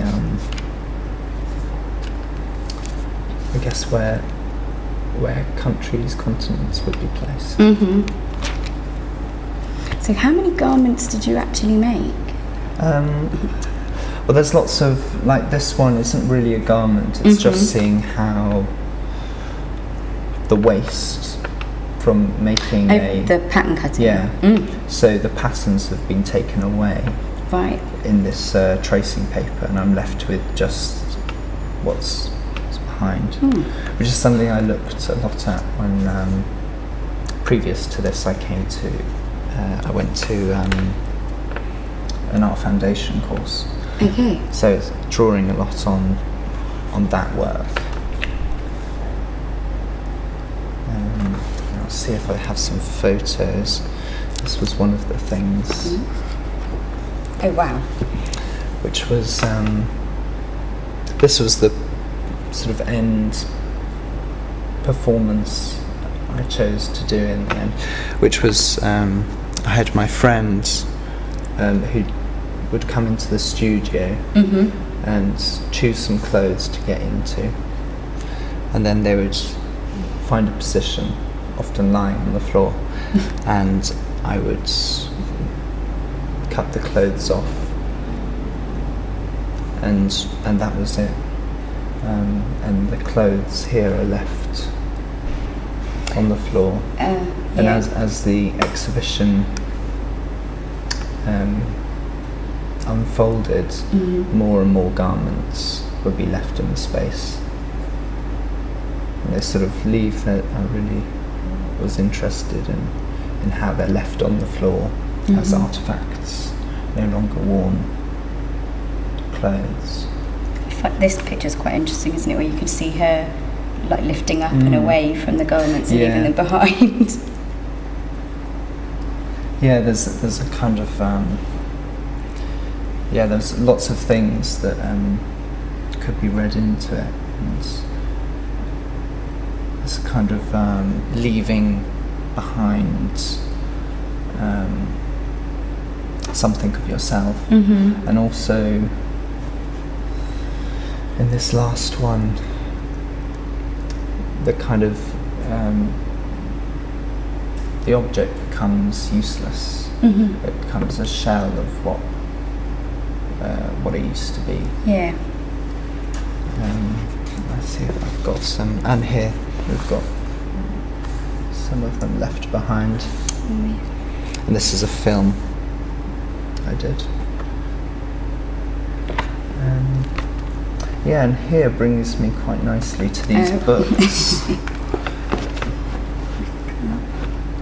which these again were maps.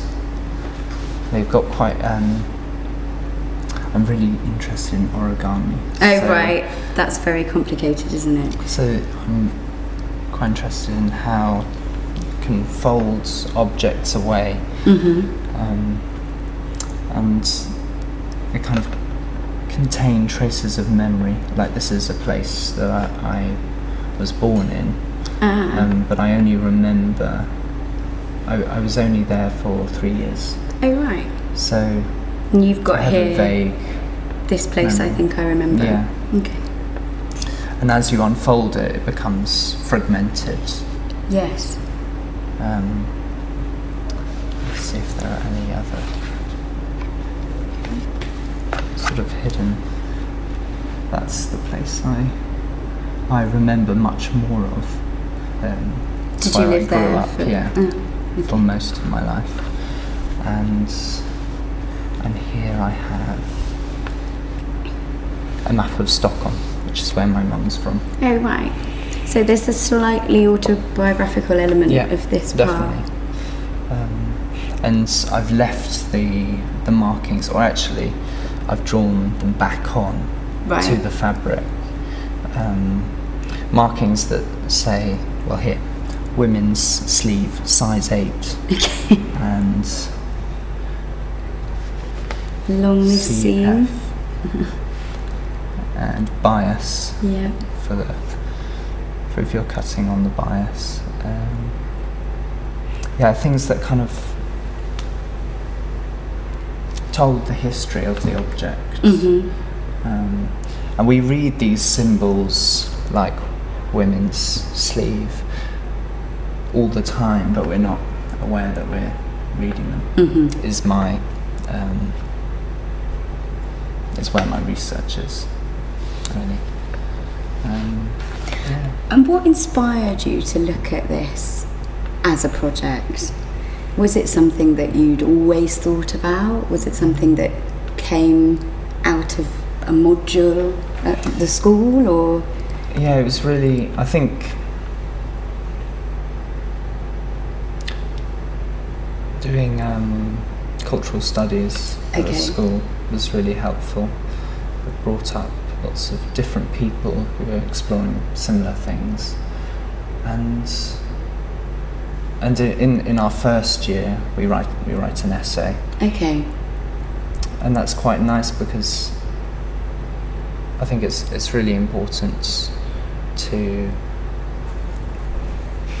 develop the ideas So for some people they chose very different things to what they studied in their final year. Right. But for me it was a very clear development, I felt. Different focuses, but there was a kind of strand that I started in first year Right. and then went on in second year, and then my second year essay was really the kind of introduction to all the ideas that I then explore in my negotiated project. So yeah, it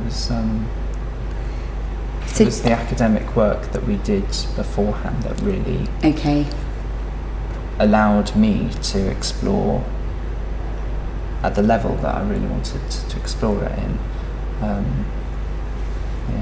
So was it almost as if you sort of got the tools to be able to do that through the earlier essay? Yeah. Okay. Yeah.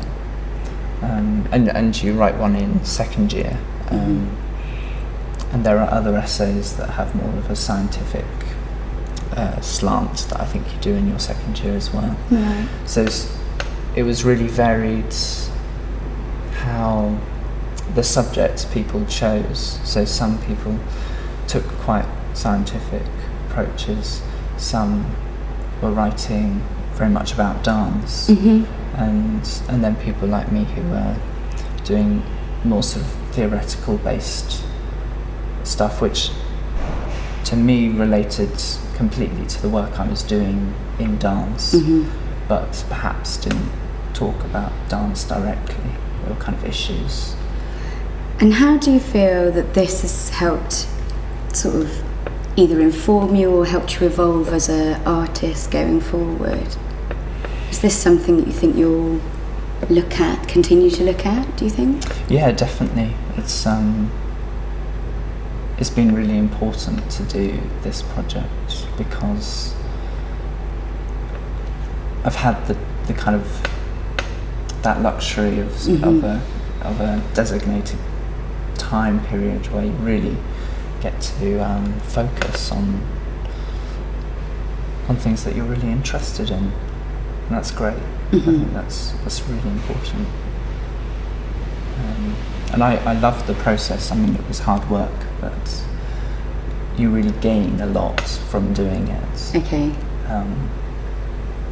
And this will definitely feed into the work that I'm doing now and hopefully after.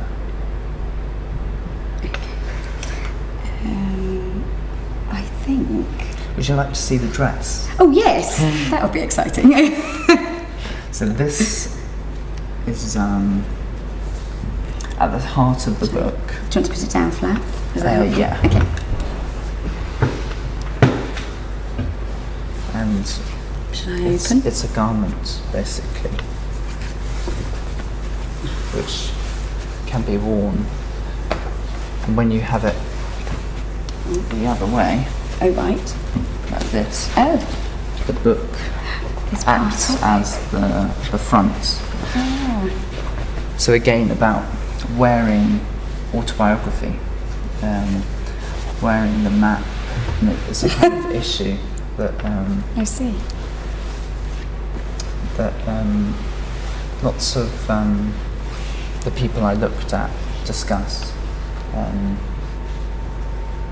It's kind of needs to find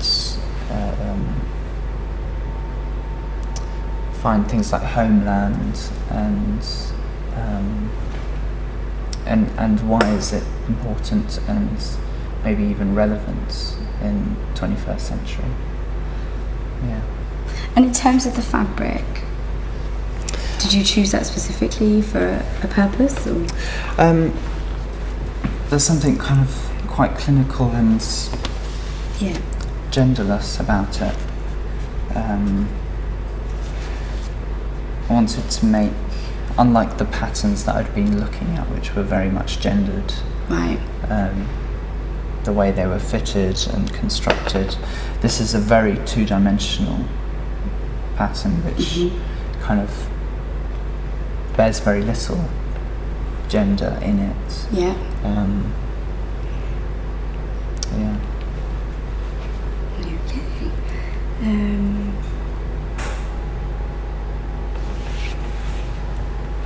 think that's it. I just wanted to say thank you for talking me through all this You're and just welcome. for sharing your experience with us all. It's been a real insight into, you know, the methodologies that you use into creating, you know, what essentially is, you know, the biggest piece of work that you come out with at the end of your degree. Yeah. It's great to get that insight and also just to understand how you got there. So Yeah, and I think it, you know, to know that, I think it's important to know the options you have when you come here, because I came thinking I was going to have to fight to carry out what I wanted to carry out, the research, but in fact it was the perfect playground for that, which without that support, I don't know how much I would have been able to grow as an artist. because you mentioned that you did the foundation in fine art, and am I right in thinking that you were going to go on to art college and you decided to come here? Yeah, is that right? Well, I specialised in fashion, hence all the interest in clothing. But I think there was something in the back of my head which always knew that I was interested in performance and live action. And at the end of the day, either way, I was going to do my own work. Yeah. So, yeah, I haven't really got a good answer to why I chose. But you're pleased you did. I'm pleased Brilliant. I did, yeah. Okay, great, thank you. Thanks. Cheers. Like one visitor can be a choreographer, but he will be responsible for all the tasks, or the people can work in a group. So yeah, there will be one person responsible for example, number of dancer and staff. And so yeah, I would like to do this. The visitors, they will say loud, for example, jump or jump slow or move or jump with just the head. It's controlled by the audience. Yeah, everything. Everything is controlled by the audience. Yeah. And Are there beginnings and endings of shorter sections? Is it one section? Is it continuous or does it start and stop again? I think that because in the homework you written that it has to be limited to like 5 minutes. Yeah. So yeah, it begins and ends in 5 minutes. Yeah, and it's like a process. I don't want to make a choreography, but just to work about the process. Right. And I was thinking that it would be nice also to have like two different tasks, like two commands, like one make a wish, so visitors can say anything, like not only the test that as they are reading, but make their own wish or surprise, and that will be when they don't know what to do or they want to that the dancers will make the decision. They will just say surprise, and then the dancers can do whatever they want. I see. So there is a score also to the dancers. Yeah. That they have a second score to themselves. It's quite elaborate, huh? It's interesting for you to try that, because sometimes in the trying you find the practicalities. Yeah. I think that it can be very interesting, because I think that people at the beginning are very shy, and when they are when they learn the game, when they can see that, I don't know, dancer can lift the leg or do some extraordinary stuff, they will push to do it. And I think that the surprise one, it can be, if I make the space, I will talk with dancers that it can be, for example, the using of the voice, or I don't know, just making duets or partnering. That's people not from dance world don't know that we can use it in dance, and just to make it. Yeah, so you release that. Interesting. Quite elaborate. I think we're moving on straight away because we are short of time. We're going to become short of time. Right. Okay. 4 dancers wear white leotards, and the rest of their body covered in different colors of paint. Blue, green, As if their skin was of a different color. No, like they actually have paint on their body. Right. Yeah, like actual paint. Like, yeah. Yeah. Okay. Right. Blue, green, pink, purple. Each color represents a different way of movement. So it would represent how I think the color would move if it was alive. So if blue was alive, like if blue could move, right? Right. How I think. Yeah. The dancers all do the same sequence. It's So there's like, a phrase. There's a phrase. yeah, it's like a 3-minute phrase, kind of long, yeah. 3-minute phrase, but with different elements. The audience has to guess what each color represents. And see if the paint on the paper or canvas on the floor represents what they thought it was. And how are you going to collect the audience's response? Ask. Oh, you ask? You just, Yeah. And then just ask. Questions? No? Moving on? Oh, sorry. Sam? Is it not different to each person what the colour would represent? Yeah, it's all your So it would own be interesting opinion. to see what people thought about that. Yeah.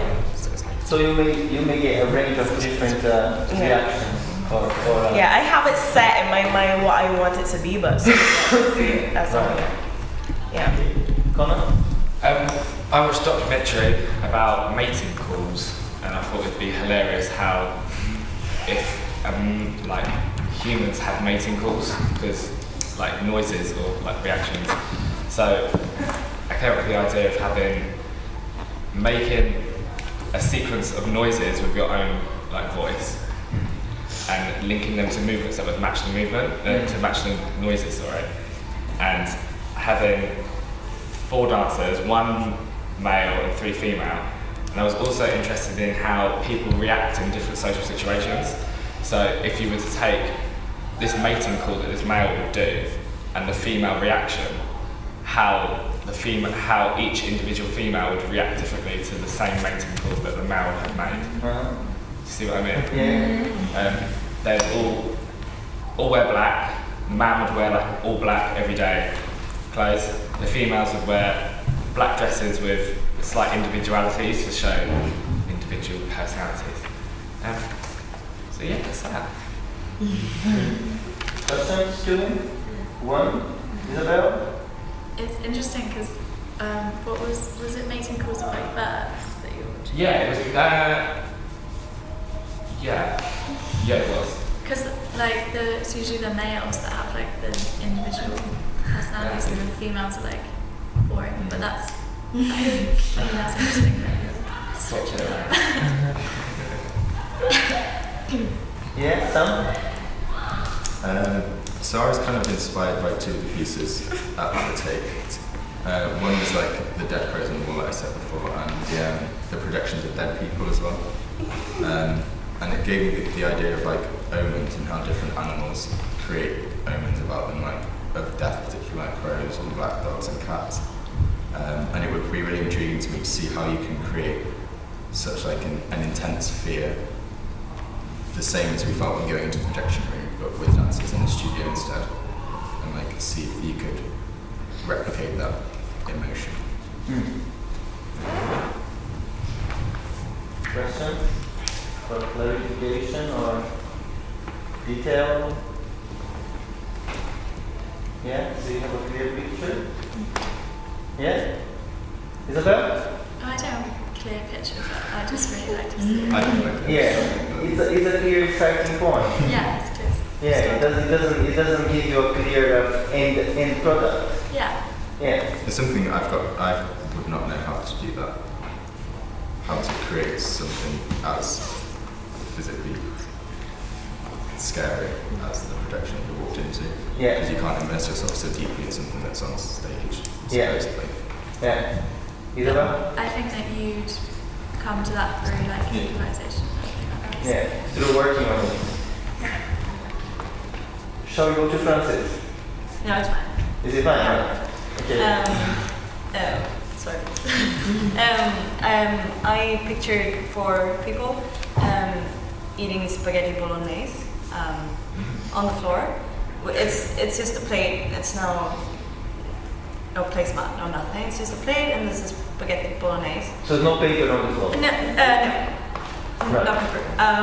And they eat for a couple of minutes and they spill on the floor and possibly on themselves too. And they don't like necessarily interact with the visitors, and then they go out of the room, and then they come back and they keep eating. And like the main like part of interest for me about this is that how we make stuff precious by putting them in a context. Like the food on the floor in a gallery, we wouldn't really go up to it and eat it as a visitor, but if it was on our table at home, we would definitely. It's the same with like hair on our head is fine, but when it's in the sink or like in the bathtub, oh gross. And like why does the space make it precious, and how do we why do we connect to stuff so much? When it's in a particular space, or yeah, and or how the space frames what you see. And also like this pasta will be eaten and then it's gone. The hair will be flushed and then it's gone. It's nothing that it's not forever anyway. Why do we make it so precious? It's just pasta. You know. That's the same with art sometimes. Why do we make it so precious? So do you think you would add like a note description to your piece? Yeah, I think so. Yeah. But not before you enter the room. Oh, I see. But when you. So so the description comes after, right? Question? What? You mean the artist? They will eat this pasta. The artist will eat it, but So not the visitor. The performance. So, like, how you think how many times go? So eventually we'll finish. Yeah. Throughout the day, it's just pure pasta. Or maybe we change people. No, but I was thinking like if you have a portion to begin with, and then they eat some of it, like maybe a fourth, and then they go away, and then come back, and then eat some more, and then they go away, and then eventually they will finish. And then they don't have Okay. Yeah, good. Why did you not explain it before and then explain it after? because if you, because it's the interesting part is like the reaction to an empty plate on the floor. Like say you would come in when the dancer performer people is not there eating, then you just see the plate on the floor, and I think then your reaction would be different if you knew that it was about is this plate precious to you or is it not? And you know like it forms your view of it, and it's not easy. Yeah, okay. Moving on, we have to be a little bit more strict this time, so but off you go, Francis.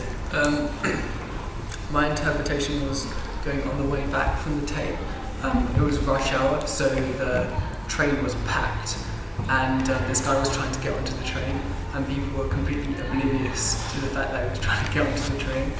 And I just thought it was funny how, if it's not them, they're completely self-aware, they're completely in themselves, people. So what my piece was about would be about that, and there would be people with bubble wrap, and they're bumping into each other, and they apologise, like sincerely, I'm so sorry, and keep moving around and then bump into someone else, I'm so sorry. And eventually the bubble wrap would pop until there's no more bubble wrap left, and then there's no more cushion, and that'd be the end of the piece. The fact that they've been completely oblivious to the fact that it's slowly popping, and eventually like there's no more cushion left, and it's them. Okay, that's clear. Yeah. Question? You'd have to bump into them quite hard. Yeah. It's movement driven, isn't it? Yeah. There is movement to it. It's like a functional movement, I suppose. Nearly functional. The bumping is nearly functional. But then it carries meaning. It carries a... Right. Isabel? I'm going to just give more of my end thing, which one it would be like. I just thought about what the things that I'm interested in the moment. Yeah. I'm always interested in feminism, and I'm reading a book at the moment about the culture of sport and sexism, and so I wanted to do something about sport and the way that sexuality is perceived and created in a misogynistic and male-dominated world, and how women can redefine what sexuality is to them. And there's a female rugby chant that I found, and I'm not going to read it out because it's pretty rude, but I wanted to have that projected on the walls and then have a movement that really opposes it and have the juxtaposition between the way that the women are projecting themselves and the way that sexuality is projected onto women. Okay. Questions? Question? Yeah, Sam? It's not really a question, but it would be interesting to do like a reverse part of that, so that people to kind of reinforce the point. Yeah, and that would be about, you could do that to do in sport as well, like, just because I was interested in sport, because rugby and football can be very... Yeah. Okay, next. Mine's very complicated. I know a few people have already touched on this already, but the idea of paint is very popular in a white room. So I have 4 dancers, and there's 2 performances during the day. So there's a morning performance and the evening performance. The morning performance is one duet, and they're all in white baggy clothes.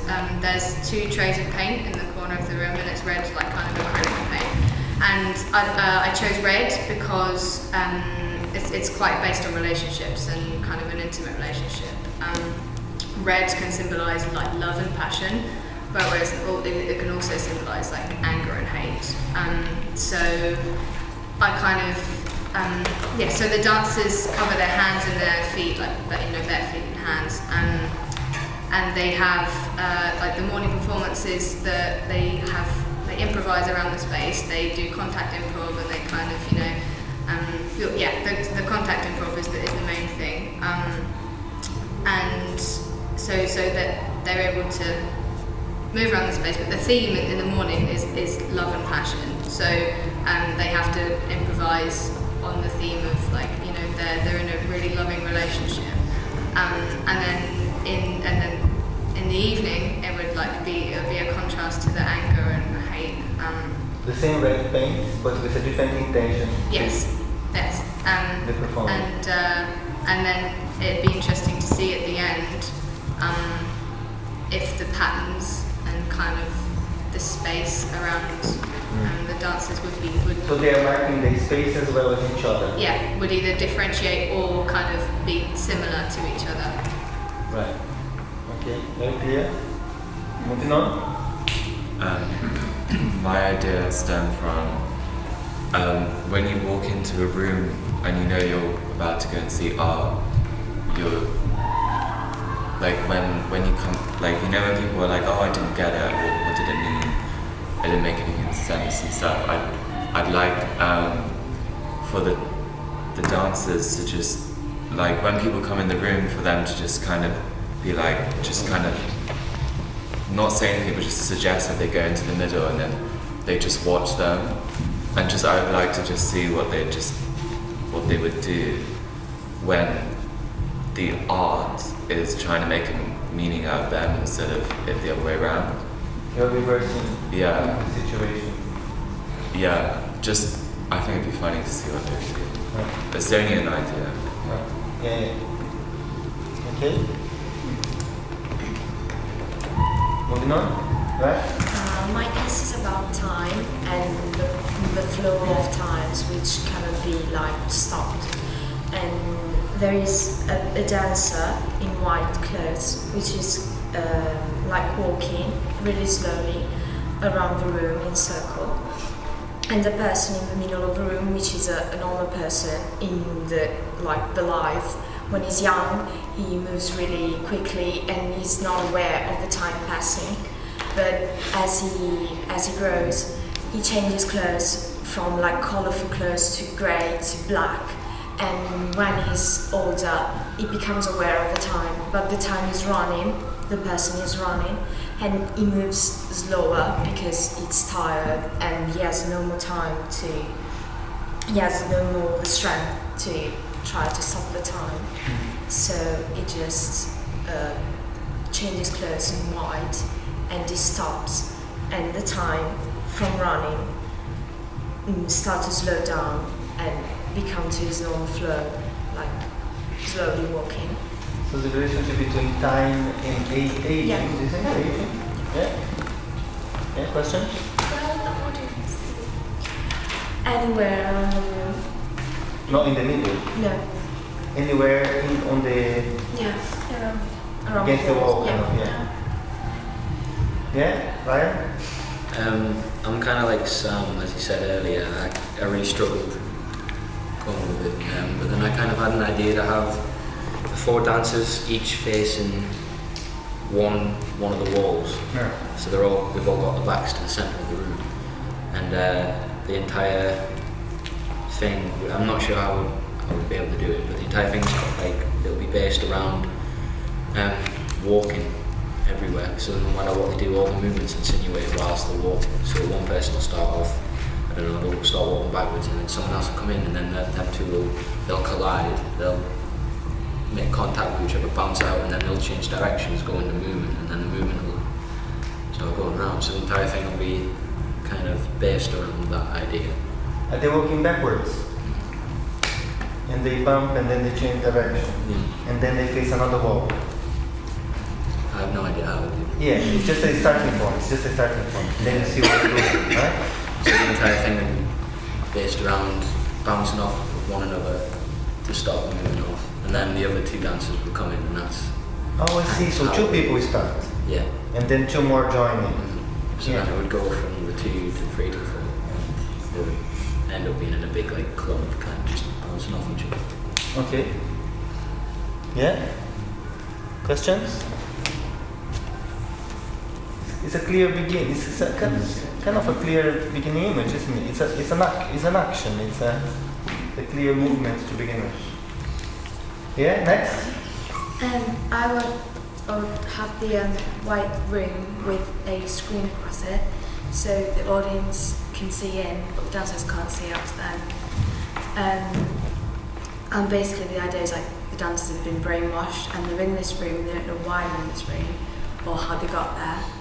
So they're just being like plain normal clothes, and they're just kind of be asleep on the floor, and then all improv, and I'll have one person wake up first and be trying to look out the window sort of thing, and then one by one they'll all sort of start to wake up, but they don't know who each other is.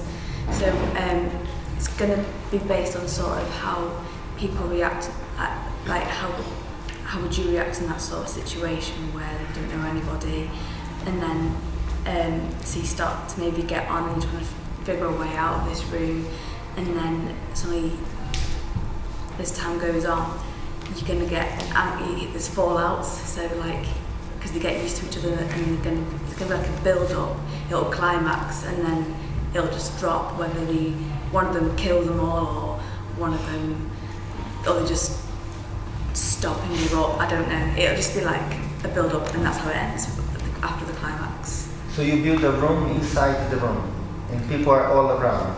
They're just the white room, but then there'll be a screen across it. Like, I see, a screen. One side is covered, and then the audience is on the other side. Yeah, so right, like say if you went to a zoo or the aquarium and it's like you look at the animals inside. Yeah. But in this case, the dancers can't see out of the room. So it's basically just the audience watching them, and then and maybe bring an audience member in and just make them stand there, and then see, because they don't know who this person is, they can react against. I don't know. Yeah, so you're already developing the idea as you talk. Fine. Good. Moving on? Okay, so I'm going to have 4 dancers, 2 women, 2 men. One of them will be red-haired, one of the women will be blonde, and the men, one will be dark-haired, and one will be of African heritage. And then they're all in white, white shirts, white trousers, really clinical looking. And in front of them is going to be a giant game of Jenga with a list of instructions for one of the audience members. And basically the audience member has to come to space, and he has 5 moves to move Jenga blocks. And on the Jenga blocks we've written 4 numbers in a sequence. So it might be 12, 6, 8, 4. And the first dancer will say the first number, so on. And that number will be code for a phrase that they know. It might only be 45 seconds. But the spectator can't pick another block out until all the dances are finished. And basically, as the piece goes on during the day, the tower will get less and less, and the structure of it will change.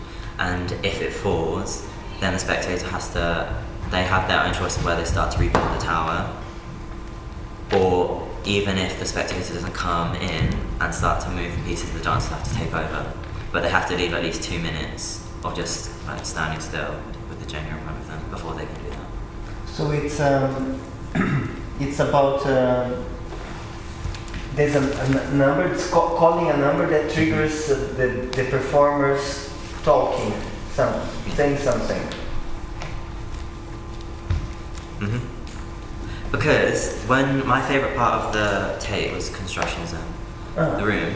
But there were bits the majority of the pieces I liked, but there were a few I didn't like. I thought because it was quite physical work, I felt really guilty that I don't like that because there's so much work had gone into it. But at the same time I felt quite removed from the process of it being made. So I thought I'd want to make something where the audience is as much part of the art as the dancers. Okay. Interesting. Thank you. Moving on. So my piece will have 4 dancers, and they're all just in black leotards. And the audience starts out in a pitch black room, and then they walk into this big white room, so they're kind of disoriented. And they're told to get in a circle, but the circle's kind of broken up. So my idea is that the dancers will constantly be moving in and out, so the audience can decide if they want to face in or if they want to face out to kind of play with perspective and which way is front. And a little bit about alienation, because you just came from the dark room and you're kind of disoriented, and you have the dancers in the harsh black. They're just constantly moving and going through you. So do you give the audience instructions? No, just they'll be told where to stand, but besides that, it's just kind of up to them where to look and how to react to the dancers. And how are the dancers moving? Well, I wrote down here that it looks like they're moving through clear mud, because it's not true deep movement, but it's still that intention with the sharp lines. Okay. Yeah. Clearer. Yeah. Well, when I first started doing this task, I was overcomplicating it. So instead, any idea, I made a deal for myself that any idea that comes into my head, I just do. Right. So this is all basically not really thought about, but it is. So yeah. Great. I'd like the dance to be 5 minutes long, and I'd like to have 4 male dancers with nothing set clothing wise. Not really too sure what I want yet. Just so long as they are dirty or covered in paint. As I would like these performances to be a one day only kind of thing. So one off. Yeah, so because it's in a white room, so the paint will stay in the wall. So that means next time people walk in, obviously they'll have a different view on it than the other lot did, because there's already paint on the wall. Whereas the first time they do it, there'll be no paint on the wall, be a plain white place.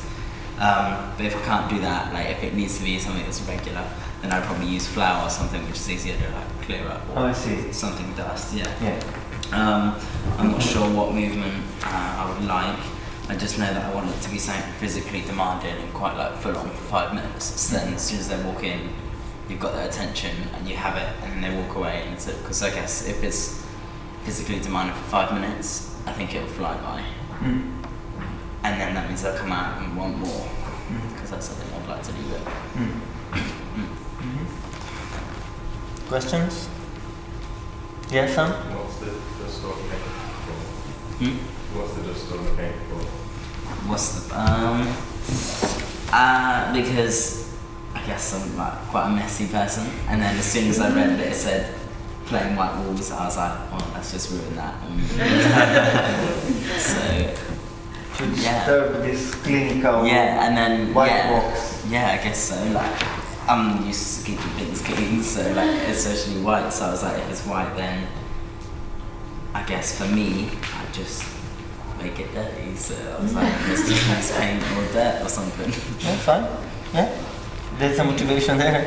It's clear. Right. So it's kind of it. But do you find this a bit daunting? Do you find it intimidating? No. Is it alright? Yeah. Also, I am aware that in order for you to have time to speak to everyone, you will also have to sit and listen to everyone. So it's a bit can be a bit monotonous, but this is the way to do it if we want to do it like this, right? You know what I mean? It can be a bit monotonous because you are only talking once and you are listening to everyone. But anyway, so this is this exercise. We come back next class with something different, I think. Yes? Okay. Thank you very much.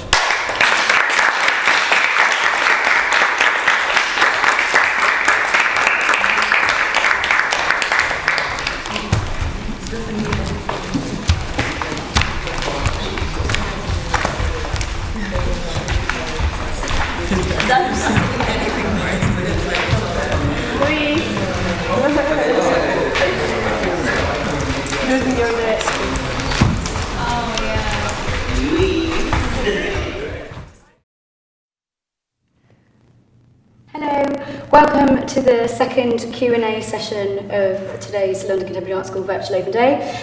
This is now your chance to send in your questions and have them answered by the students of London Contemporary Art School. And I am joined by Aaron, Un, Heather and Chris. And so I'm going to move quickly through these because we've got quite a few. The first question is to Aaron and Bun. And it is, when did you first come into contact with contemporary dance? When did you, Bun? Are you not going first? Okay. It's up to you. I started ages ago. I did CAT for 5 years before here, and the Saturday Young Dancers programme here 4 years before that. So I've been here for a while. Okay.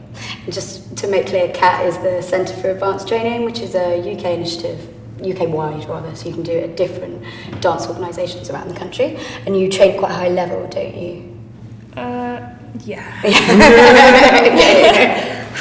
Cool.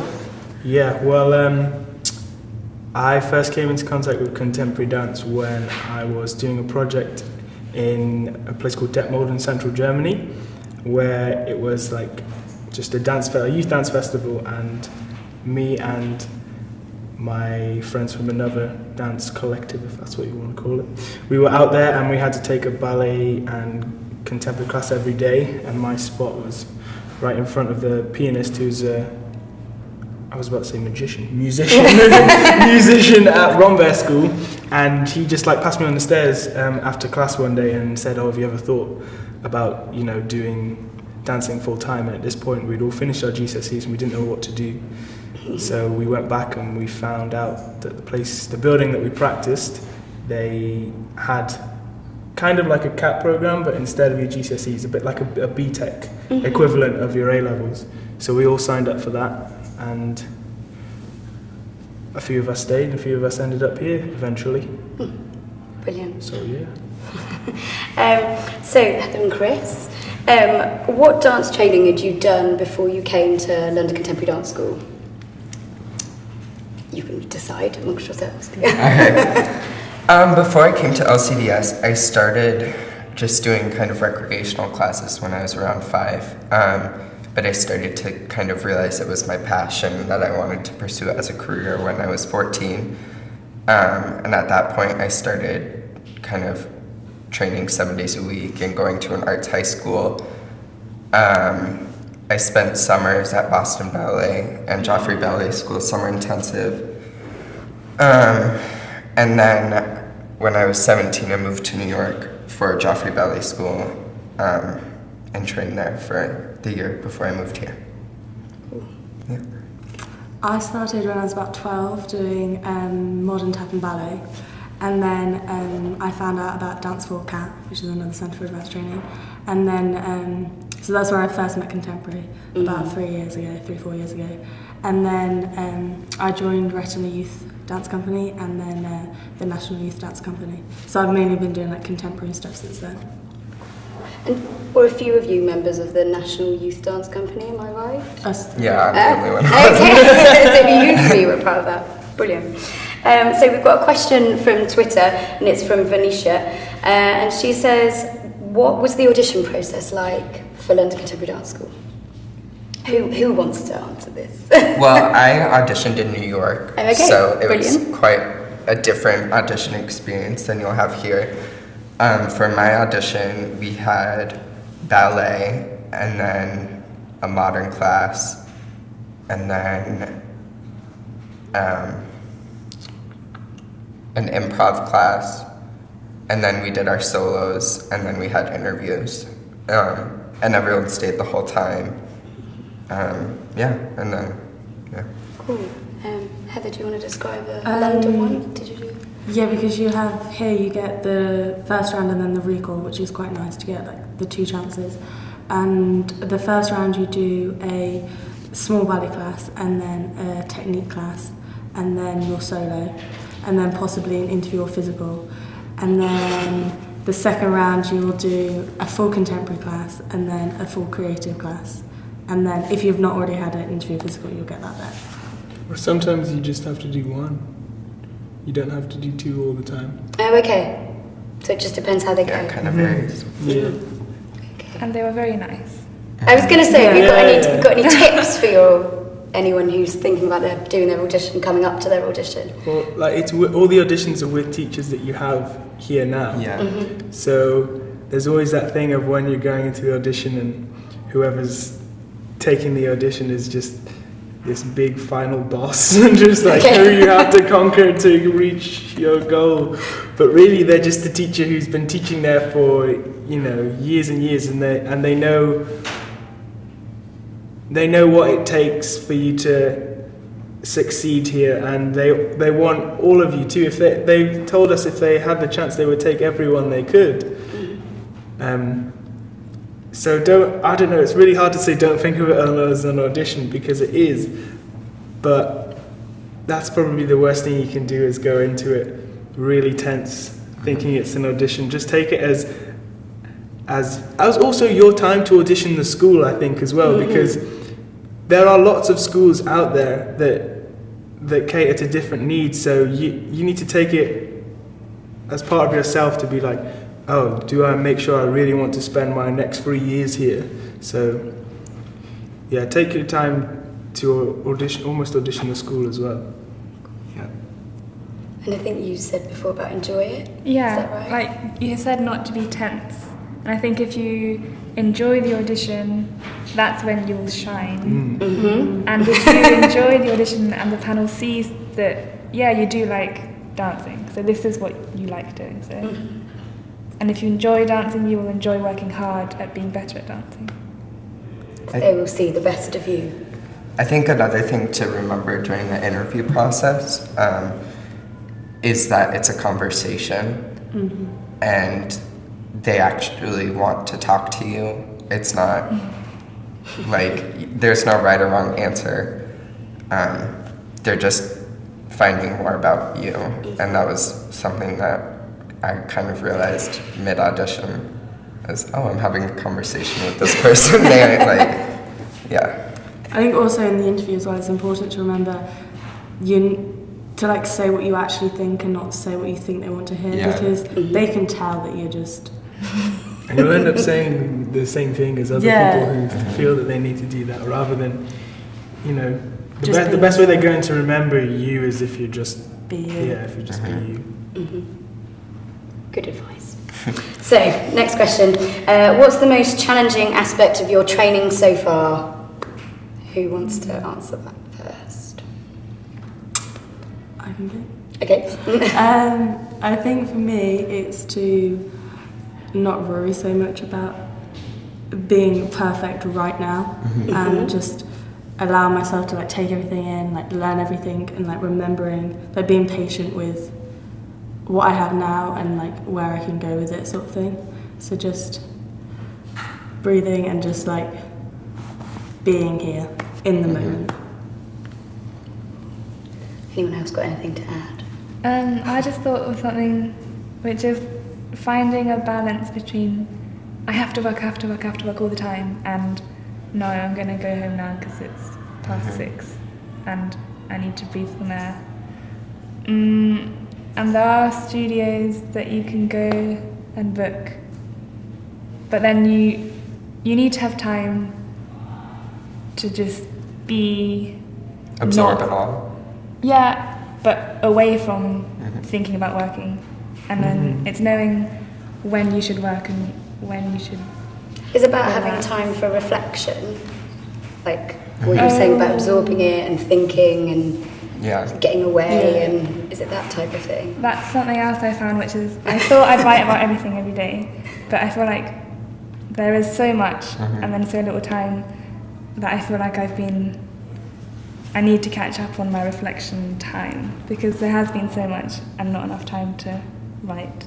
So that's quite hard to fit everything in. Okay. We've got a question here via Twitter, and it's from Bruna. And she says, what was your impression of the school before you started, and has that altered? So you've been here, is it 2 months now? Are you getting to your 3rd month? So it's like the smiliest place in the world. It's so good to walk around. No, seriously, like you're just walking around, everyone you walk past will just like smile at you so much. You're just like, this is nice. I like it here. So yeah, there's obviously a big stigma attached to dance schools that they're quite intimidating and stuff.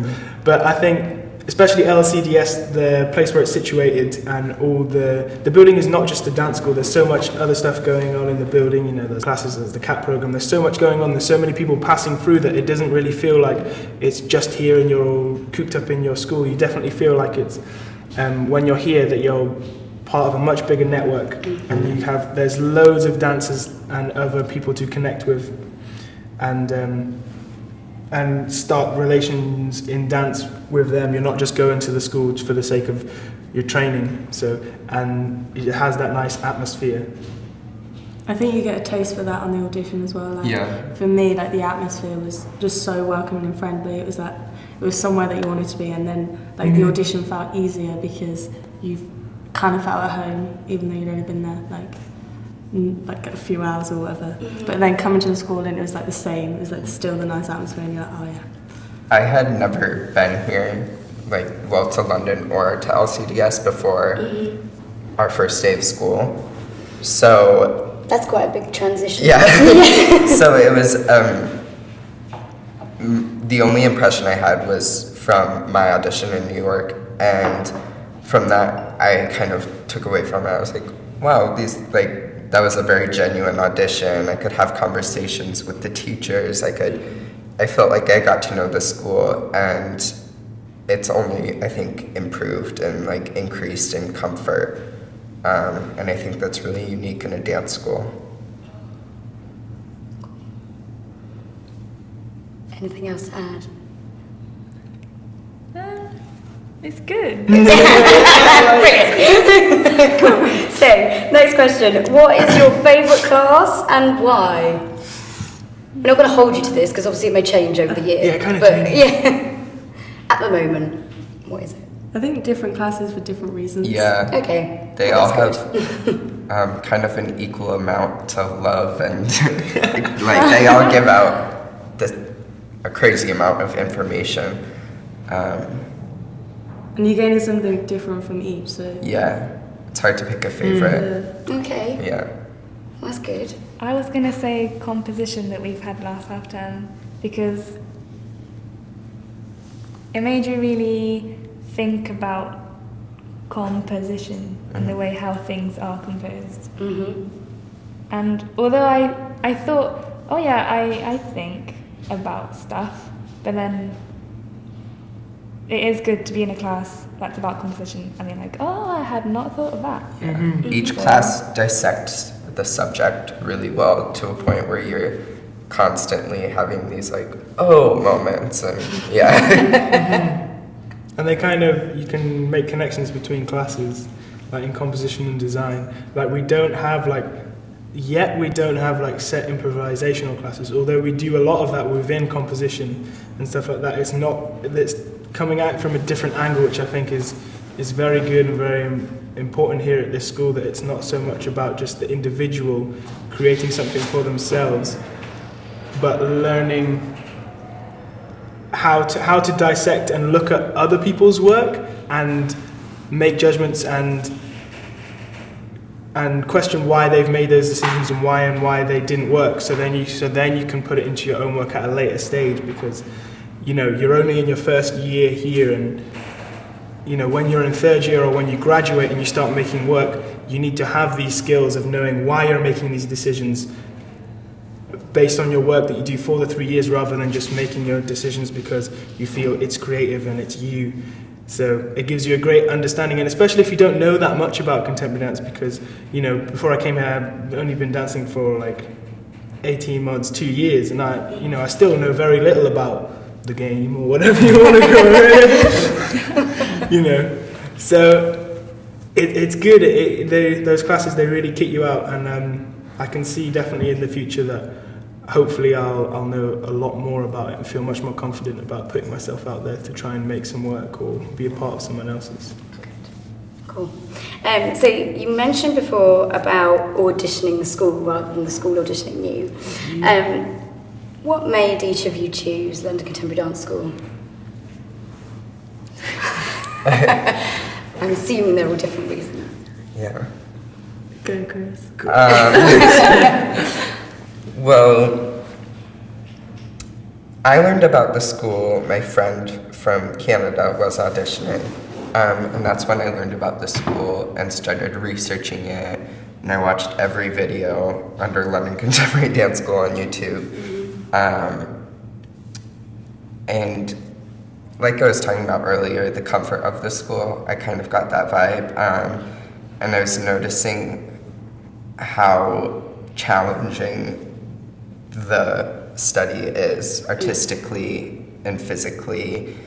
And that was something that I was really attracted to, is the fact that I knew I would be challenged as an artist and a dancer and a thinker. Also, being at the place is really, really special and really unique, and something I think we're all really grateful for, because like Aaron was speaking of earlier, it's such a good place of networking, and there's always a performance going on, always a company, always different dancers, and just really brilliant people always around you. So it was a pretty easy decision. Good. Was it as easy for all of you? Yeah, I think it's kind of what Chris was saying about like the balance between the more artistic side and the more like technical, physical side of dance. Like it has a really good balance, which is kind of what I was after. And like also like being in London, like there's so much to like experience, and it really opens your like eyes to everything. And I think as well, like obviously Chris is from America, like there's lots of international students, and like you don't get that, and we obviously do it at some schools, but there's loads here, so it's really nice to like mix with them, because they bring such different things from like contemporary, but also like their culture and like their opinions and things like that is a lot different to like ours, even though ours are all different as well, but like it brings like, so it then adds to it versatility. as well. Yeah, versatility. Okay. So we've got a question here actually, a bit about that broader culture of London, and you've spoken a bit about the broader culture of the place. What do you feel that you've engaged with as part of that broader culture of London? Have you seen performances? Have you done other classes elsewhere? There's lots to do in London, and I think we've already been given 2 free tickets as students to see stuff, and there are shows here, there are shows at JW3, the Tabernacle, just loads of venues that I hadn't even known about, even though I've lived here for a while. And then there are classes here, there are classes at any other dance venue that you can research for and find out yourself and go to. So, like the thing people say about the place being broad, you really can make of it what you want, because everything is here, so you can pick what you want to pick. So we've had a question on Twitter from Bethan, and she's asked, what's the toughest thing about being a student? I don't know whether yours is different because you're far away from home or not. Maybe that doesn't matter, maybe that's a bonus. Well, I think for me, this is my second year of living kind of outside of home, because I lived in New York last year. Yeah. So I think that was a good stepping stone. I mean, obviously it's not living on a different continent, but it's something. And for me, the hardest part of training, none of it is hard in an I don't want to say exhausting, but in like a bad way. Yeah, okay. It's all very like beneficial, and I think the toughest part for me is going back to basics, and dissecting things that I haven't thought about for a while, and kind of relearning, which is so nice, because I feel like I'm constantly thinking of what I'm doing, and sometimes when you do things so many times, it becomes routine, so you don't even think about it anymore. And here I found that I'm constantly conscious of what I'm doing and really thinking about everything. So I'd say that's the most challenging part for me personally, but it's also one of the best parts. Okay. Anyone else? Yeah, I found it to be... Go, Chris. I found it to be a lot, I don't want to say easier, but less stressful than I thought it was going to be, you know. When you think, right, I'm going away to train, I've got to leave home, I've got to do all these things for myself. Being at somewhere like this, when you're training at this standard and at a place which really makes you feel like you can go on to do things, you kind of forget, you know, all this pressure, because you're being really treated like a semi-professional now, that you just kind of take it on board and you take it on yourself, and you kind of get on a roll. You wake up, you go to class, you do well, you go home, you rest, you have to do all your things at home, washing, eat, whatever, and then you get up and you need to, you know, make the next day better. So you kind of forget the fact that you've just left your entire family who's raised you for 18 plus years and you've gone away. So it's not as bad as people think it is, but that's only if you really give yourself to the school, because if you're 100% focused, then you're going to think about it less, and you're going to think about what really matters, which is being here and training. Earlier when we interviewed Sarah, who's a second year, and Jordan, who's a third year, they were both talking about how they considered their peers at the school as being like their second family. Do you feel like that yet? Because you've not been here as long as they have, but I just wondered how your relationship is developing with your peers, which is obviously all you sitting around each other. I think when you meet like-minded people, you know, when anyone leaves school to go into further education, you're doing it in a subject which you're really passionate about, and to meet other people like that from all over the world, you know, it's another one of those things where you think, oh, there's going to be this whole weird period where we have to all make friends and stuff, but you kind of all get there, you all like the same stuff, so you're all just you're all in class together, and you're in this environment where you're all helping each other out, so you kind of just skip that whole phase and you just go straight into being like, you know, like what normal people do, rather than just having to iron out this weird whole friendship thing. Mhm. Because the sooner that gets put out the way, the quicker you can start to trust each other and start dancing better together, and that's what everyone's here for. Brilliant. We've got a question for Chris. Is there a big difference between the dance scene in the UK and in America? Yes. Yeah. There's a huge difference. Do you think you can quantify how? Yeah, I'm trying to think of how to explain it. Competition dance is very big in America right now. Okay. And that's not big here. Well, non-existent here. Which is something that I really like. You like that it's not here, or you like competition dance? No, I like that it's not here. Okay. I think from what I've experienced, the classes are extremely supportive of each other. And it's less kind of a like a man-eat-man world.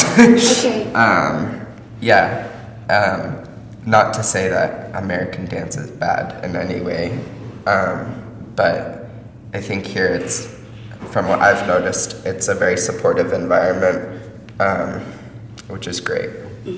Yeah. Okay, so another question from Twitter, from Bruna. I'm hoping to audition next year. Can you give me some advice? So I guess that's in the lead up to the year, so she's a year away.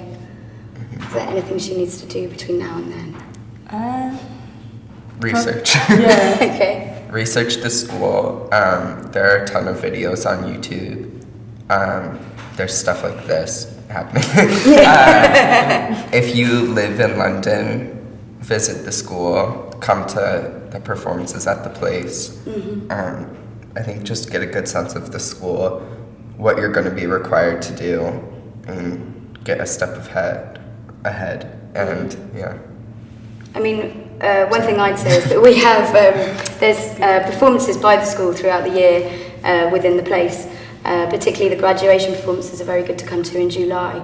You get a real taster of what has happened throughout that final year and everything. So, and then also we've got another virtual open day happening at the beginning of December. So there'll be different classes shown then. It won't be exactly the same as today. So.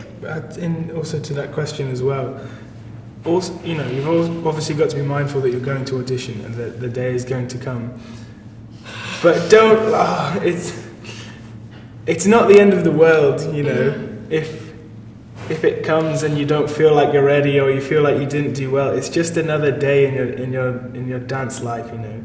At the end of the day, it's just a bit of dancing.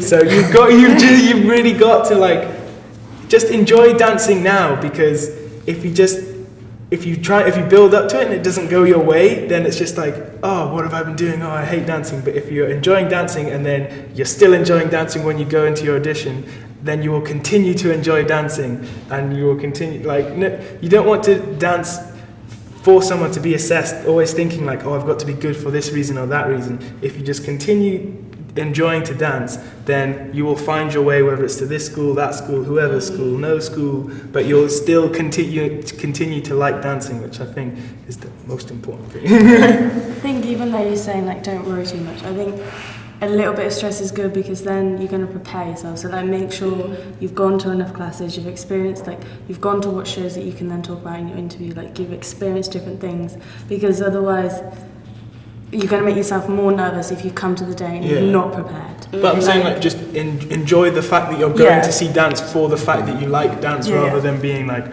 I have to do this so that I can think of clever stuff to say. Like just go and see shows that you like, or explore new shows and stuff. And things, if you've been to see them as well, you can be genuine about it. So I think for the audition itself, keep in mind that the experience is going to benefit you regardless of the outcome. And there's a ton of stuff and information that you can take away from it.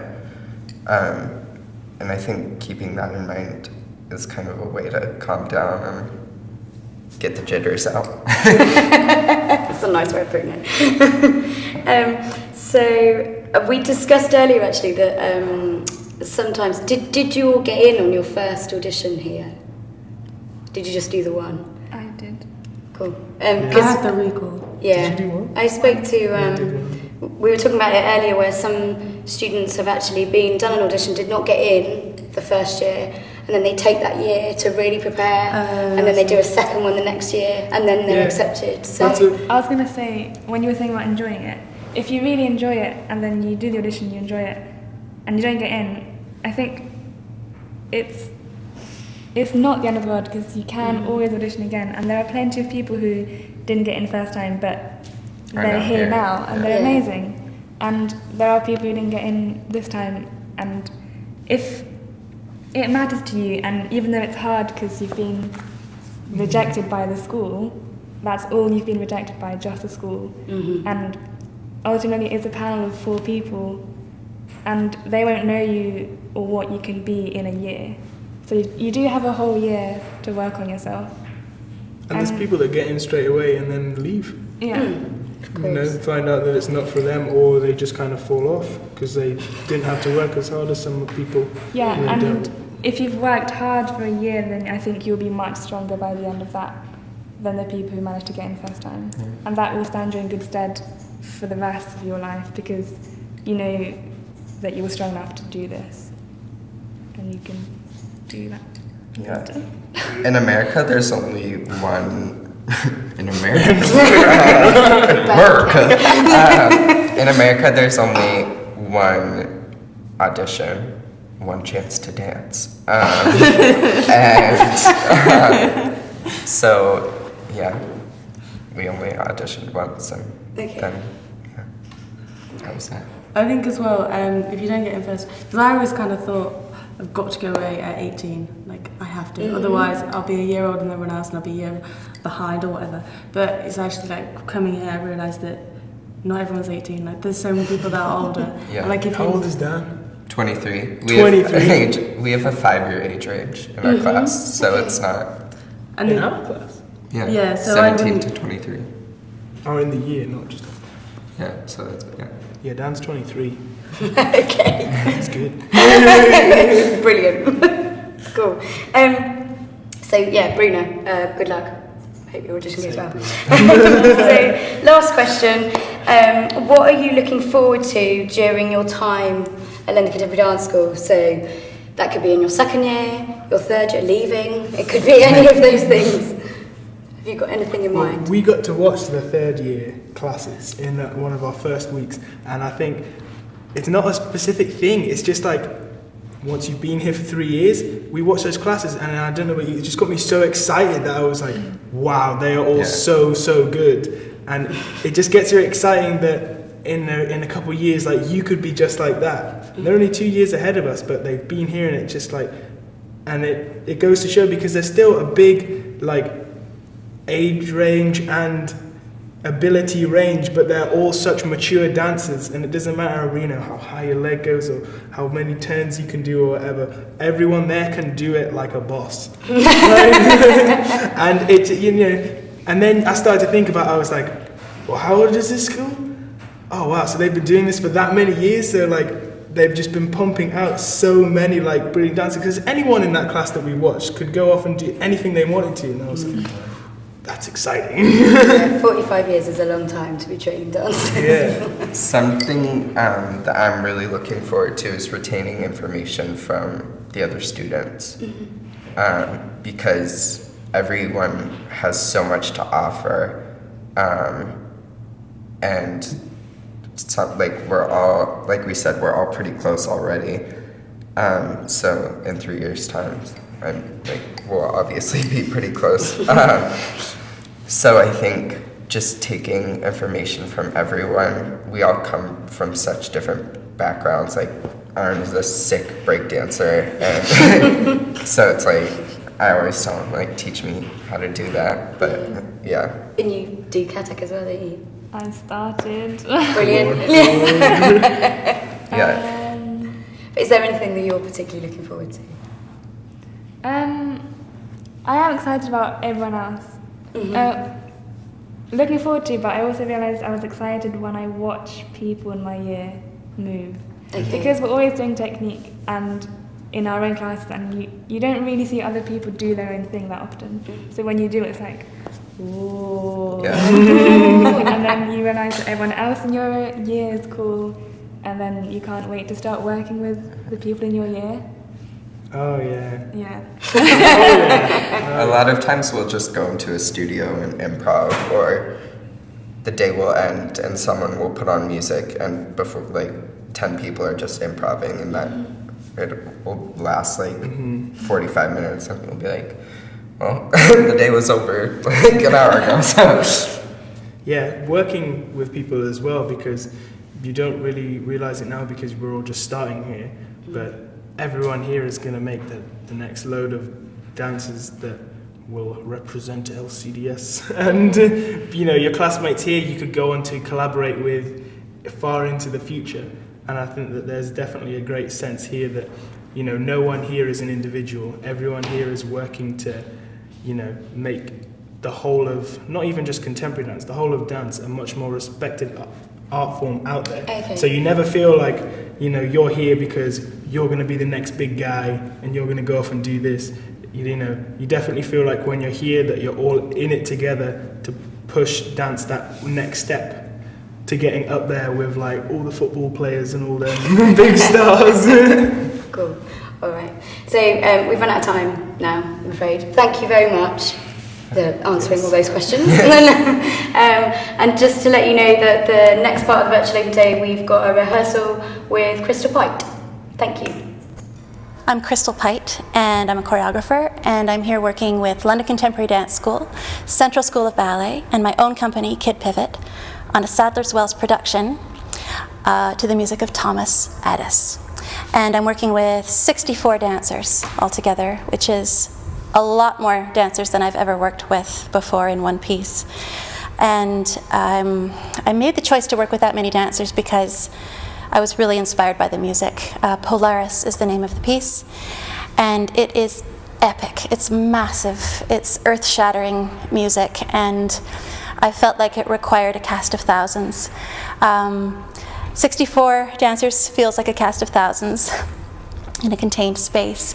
So we've been working a little bit on the tension or the contrast between creating choreography for the individual dancer and creating choreography for a single entity made of 64 dancers. So I've been really enjoying that play, thinking of the 64 dancers as one body, a collective body, and then enjoying the contrast and the tension between the needs of that beast and the needs of the individual person. So that really plays into the content of the work that we're working on as well.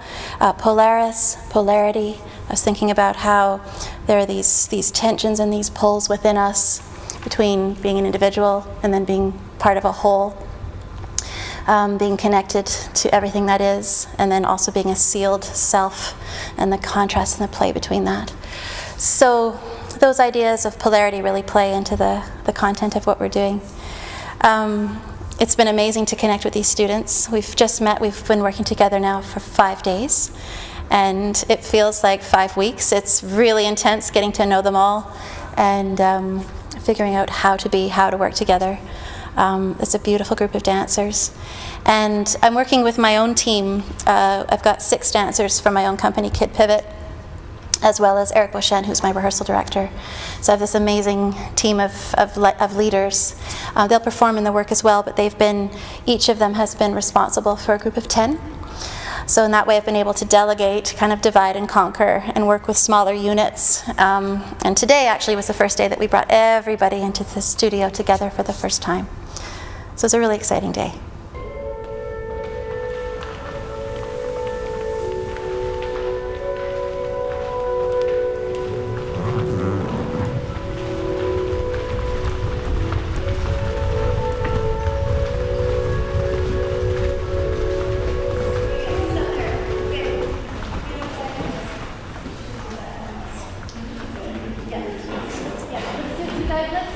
I think I'm going to change it because we'll see it as a group. I think we need to take a little longer for this first move. So we'll use the second trumpet out to the third chin. Okay? Can we go back just before the trumpet comes in and I'll show you what I mean? I thought it was going to take too long when I saw all of it. So let me think. Great.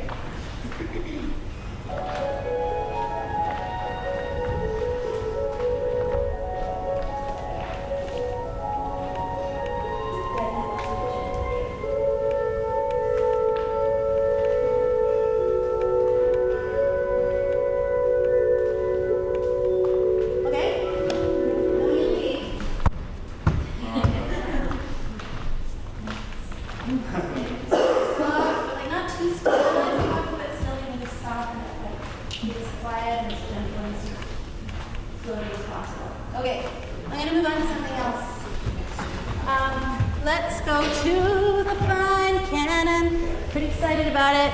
So let's arrange you for starters in the actual line. So you know where you are. We've got Catherine and Cindy here. Dave and Cindy are here. Shay and Cindy are here. Philip are there.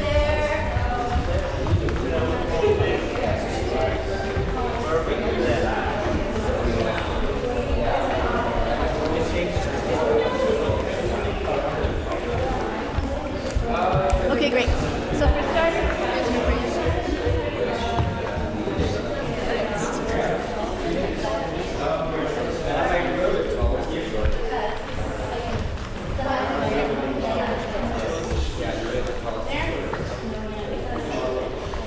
So can we line up the group side by side and then we're going to get it here? So we have the order. great. There we go. That's how it starts there. Okay.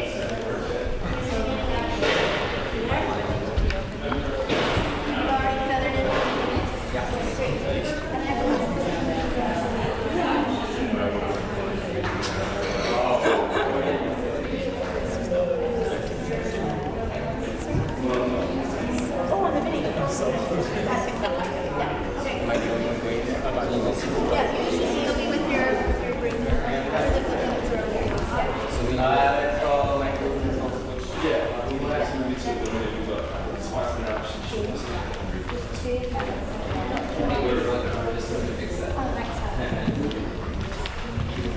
Are we okay? Yeah.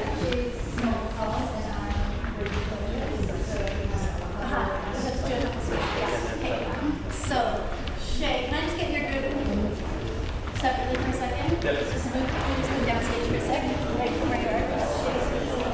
Yeah. Sorry, Freya. So I just have to grab you for a set. So we've got your group does finishes the next meeting, right? Tiff, your group finishes the next meeting. Okay, cool. So what I'm just going to do finish the next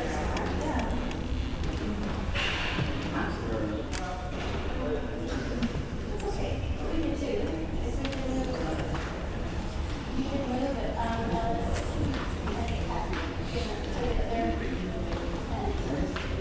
Let's do that. So, because you're small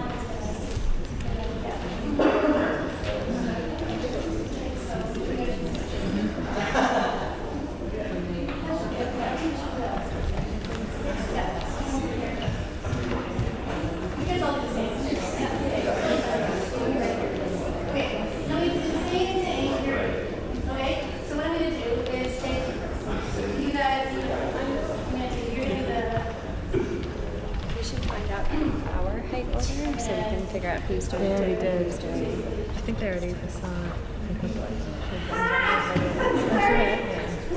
So who should I?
Kieran?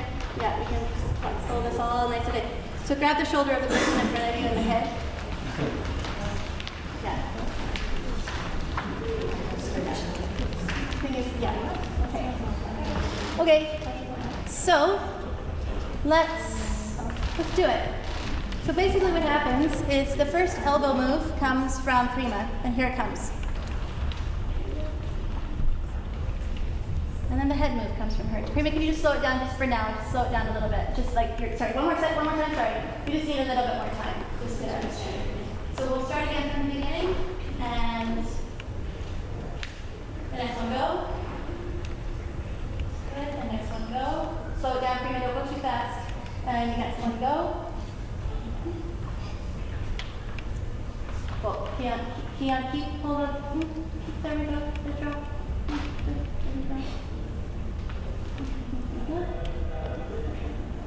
Okay. Okay. I think we should just try that again. Some people that used to be the front of their line are now in a cannon. It's like, wow, they actually have to receive information. So let's try that again. Okay. And remember, it's nice to keep the hand a little bit down on the shoulder, so then you really get the feel of that. All right, let's try it again. Is everything okay? Good?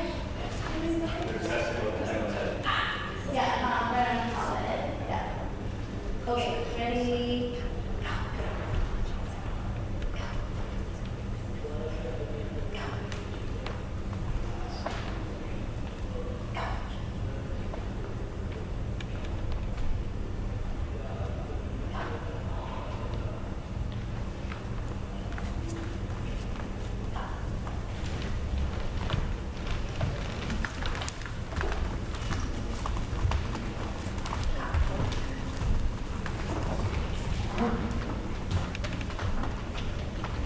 This is a funny call in there. Just going to stop for 1 second. So just want to identify. Is that where it stops? Between Freya and Jordan, is that where it stops? And I was going to go back, right? Okay, great. Because you just keep moving forward. Right. They do a thing, and then they send it back. And it stops at you, Jordan, you're the pivot point of that, and then we send that thing back. You guys are going to wait for your cue to go into the running. Yeah, that's coming. And you're going to get this next. Yeah. Okay, so are you set up here or in this thing? Okay. Prima, eventually we're going to go back to your old timing where you go a little bit faster, but just to make sure that I'm able to follow everything that's helping me right now, that you're going slower.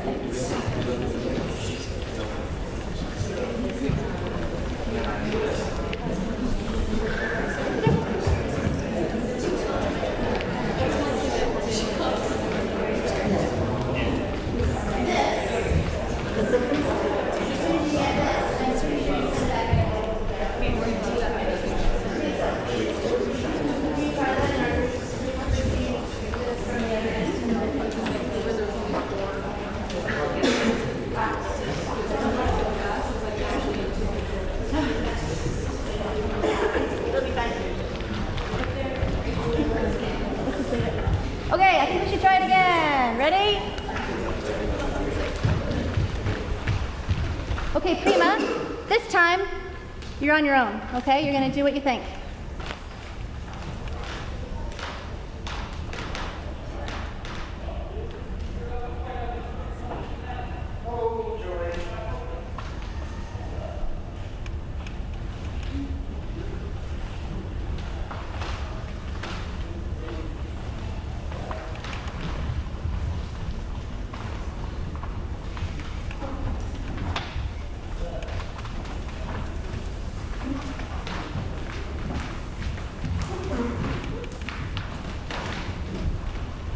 Okay, hang on. So, 1 second.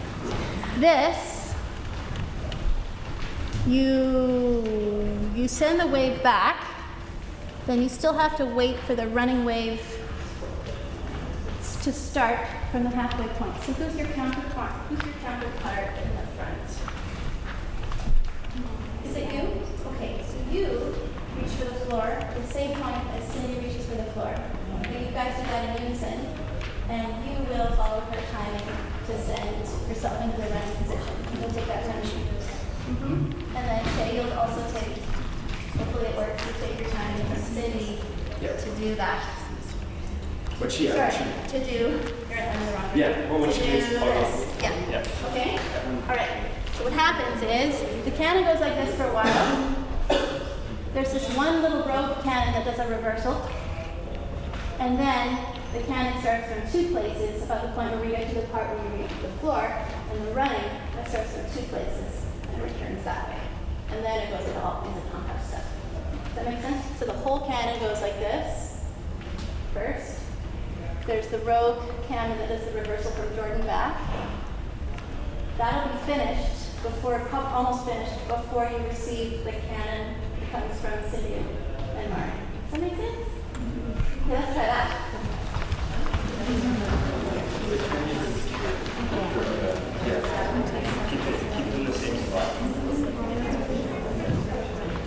Okay. Ready? Go.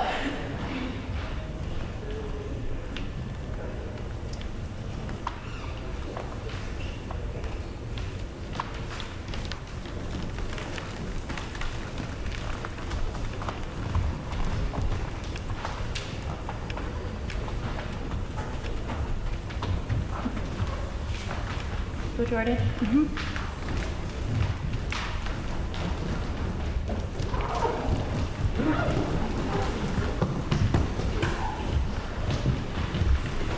Nicely done, guys. Keep going. Wow. What happened?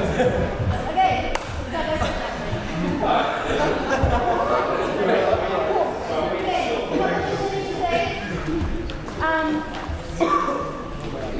These guys, this group here, the Cindy and Catherine's group, are way faster than you guys are right now. They're like flying through it. Yeah. And you guys, I know you're tall and stuff, but we have to meet their energy. It's like firing through it. It's great. It's right from the moment where you throw your head in. You're already led. So you have to really take that somewhere. I know that the hardest part is right here in this curve. It's tight. And it's the same thing with you guys. Right in this curve, it's always the hardest part to put this stuff in. So you know the added challenge of being smushed. But hopefully you can deal with that. So can you wait a little bit longer before you start this wave? Yeah? And Jemima, could you give me a little demo as to your energy on the return? You kind of have like a two-part feeling, yeah, which is super nice. So from where you're here, yeah, she goes, hi-ya! Oh, nice, right? So she kind of hits it hard on both sides. Can you show us that one more time? She's following, your head should be resting on your bicep. There you go, and cool. So all the way back. That's super nice. Okay, so you're gonna send this one a little later. I'd say let it get all the way to around Helen. I don't know if you can see. You can actually keep your head forward. I think so you can see. When it gets to Helen, then you can start this thing. Okay? Which means we're gonna have to go extra fast. Extra especially fast. Okay, now let's find out what happens next. So you guys know what you're doing. Let's just get you guys finished. You guys, you don't know. Okay. Do any of you guys know what happens to your groups, Dave and Yannick? What happens to your groups? They peel off. Okay, let's just give them that information that they need to finish their systems. You peel off from the top, where you go this way, they all file up. That's where the file is changing as it's going. They peel off from the top to this side? No, from the back. In the back. Okay. And we keep it. It means you're basically just going to be when you fly off stage. Yeah, but you guys want to actually that's what we Just so happens you're dealing with the doorway, but you'll have so much more space when you're really there. Yeah, we can also show them further down. Yeah, so she's turning to her left then? Yeah, so you want to peel off.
leaving, then Mari's next, and you want to get right behind Mari. And you exit, if I'm not mistaken. The idea is you actually maintain a little bit of this angle in your body as you start, and then you straighten out as you run off. But you keep a little bit of the head tilt. Yeah, as you come on. Yeah. Okay, and you can follow them. To some degree. Yeah. And then I think instead of exiting, you'll just flock a little bit down stage. So you have the stage there. Okay. Okay, and then the upstage team, let's go from where you're running, we've done running position, we've done the next thing, which is yeah. Hi there. Yeah, you're there. And then once the ladies have left, you start handing starts to shade. Goes okay.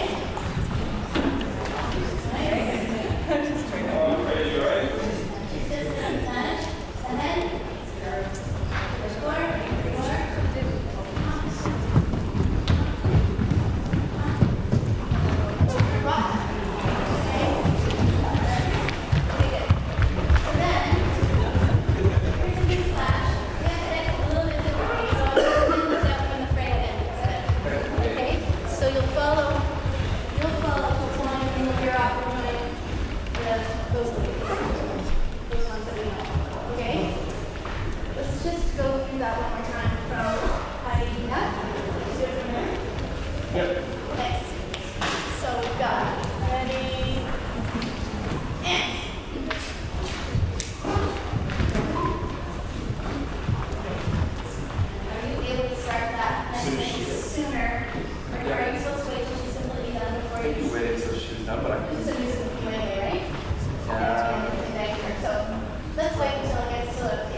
Yes.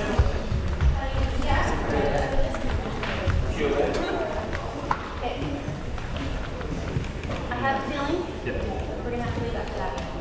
Yeah. So after we hit the ground, I think we're going to have to, what's the next move to get you on your feet? Yeah. I think we're going to have to leave after. I'm sorry to miss the roll. I don't think we can, first of all, fit it, and second of all, we don't have time. We're going to buy ourselves so we're going to hit this, you're going to get onto your feet, and then we're going to start running as soon as it gets to Freya. So it'll go flip, flip, flip, flip, flip, flip, flip, run, run, run, run, run, run. Okay, sorry. Hate to lose that, but I can tell already that we're going to run out of time. Okay, so we're going for speed. Speed, speed, speed. Nice and close, Ruby. Get nice and close. There we go. Great. Okay, the place that we don't want to pack it too tightly is in the curve. So where we get to Deeks, Will, Ben, Dave, Lucy around there, we don't need to go get too tight in that zone. And then Alice, Alice and Laura, you guys are getting a little tight in there too. So, Prima, can you just take one more step towards the bar, please? That's great. Everyone stay nice and tight to her until we get to about Qian. And then we're going to just ease off our spacing, I think, a little bit there. Yeah, so we're trying to make more space for Matt and Alice and Laura in there. I feel a little more spacious. Jack, can you move a little closer? Move a little closer. Yeah, I'm trying to buy you like a few more inches. I think that'll help. Okay. I'm going to just try this one more time without music, okay? And we are ready to go. Go, Prima.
Yeah, I think you should go right away. So you've just done the running. Are you a running position person?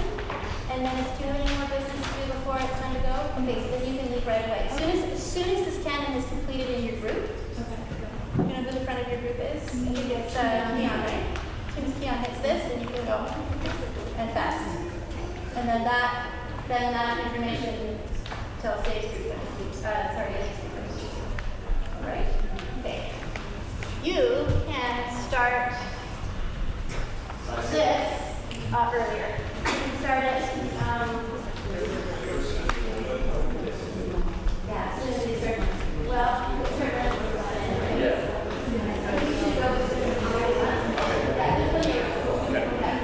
okay. We've had a miscommunication somewhere around Laura for this. Yeah? Let's just try it again. Laura, we had a miscommunication somewhere around after this. Yeah, you didn't get the message somehow, somewhere in there. I'm not sure if it was you or somewhere around there. Yeah, okay. One more time. Let's try with music this time. So, Emily, this is going to be 4:20. 4:20, please. And Prima, you know when to start, don't you? Do you want me to just wave at you? Yeah. Okay. Let's come over here.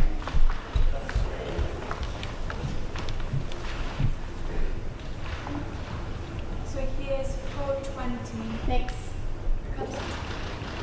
Oh, that was right on. Sorry. Let's go back. Let's try 4:10. Yeah. For about 10 seconds.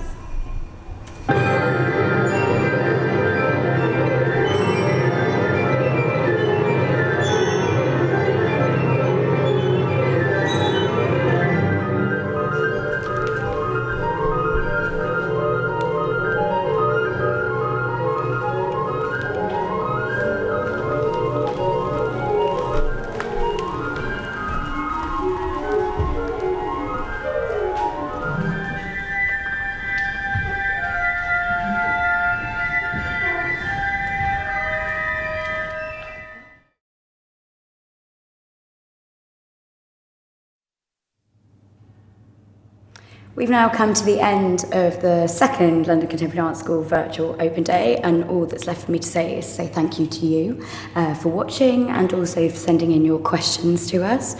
If you're thinking of applying to the dance school, then please do visit our website.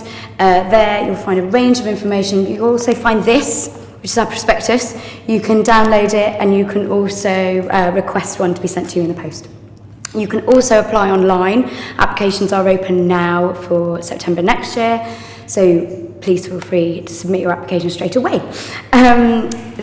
Also, if you do want to come and just immerse yourself in the building that is the place, please feel free to do so. We have classes on every evening, we have classes on at the weekend, we have a full theatre programme on.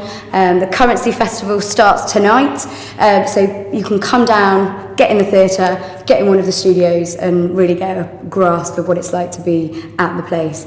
We will be back talking to some postgraduate students and also looking at some postgraduate work at the next virtual open day, which will be in early December. So I hope to see you then. Bye-bye.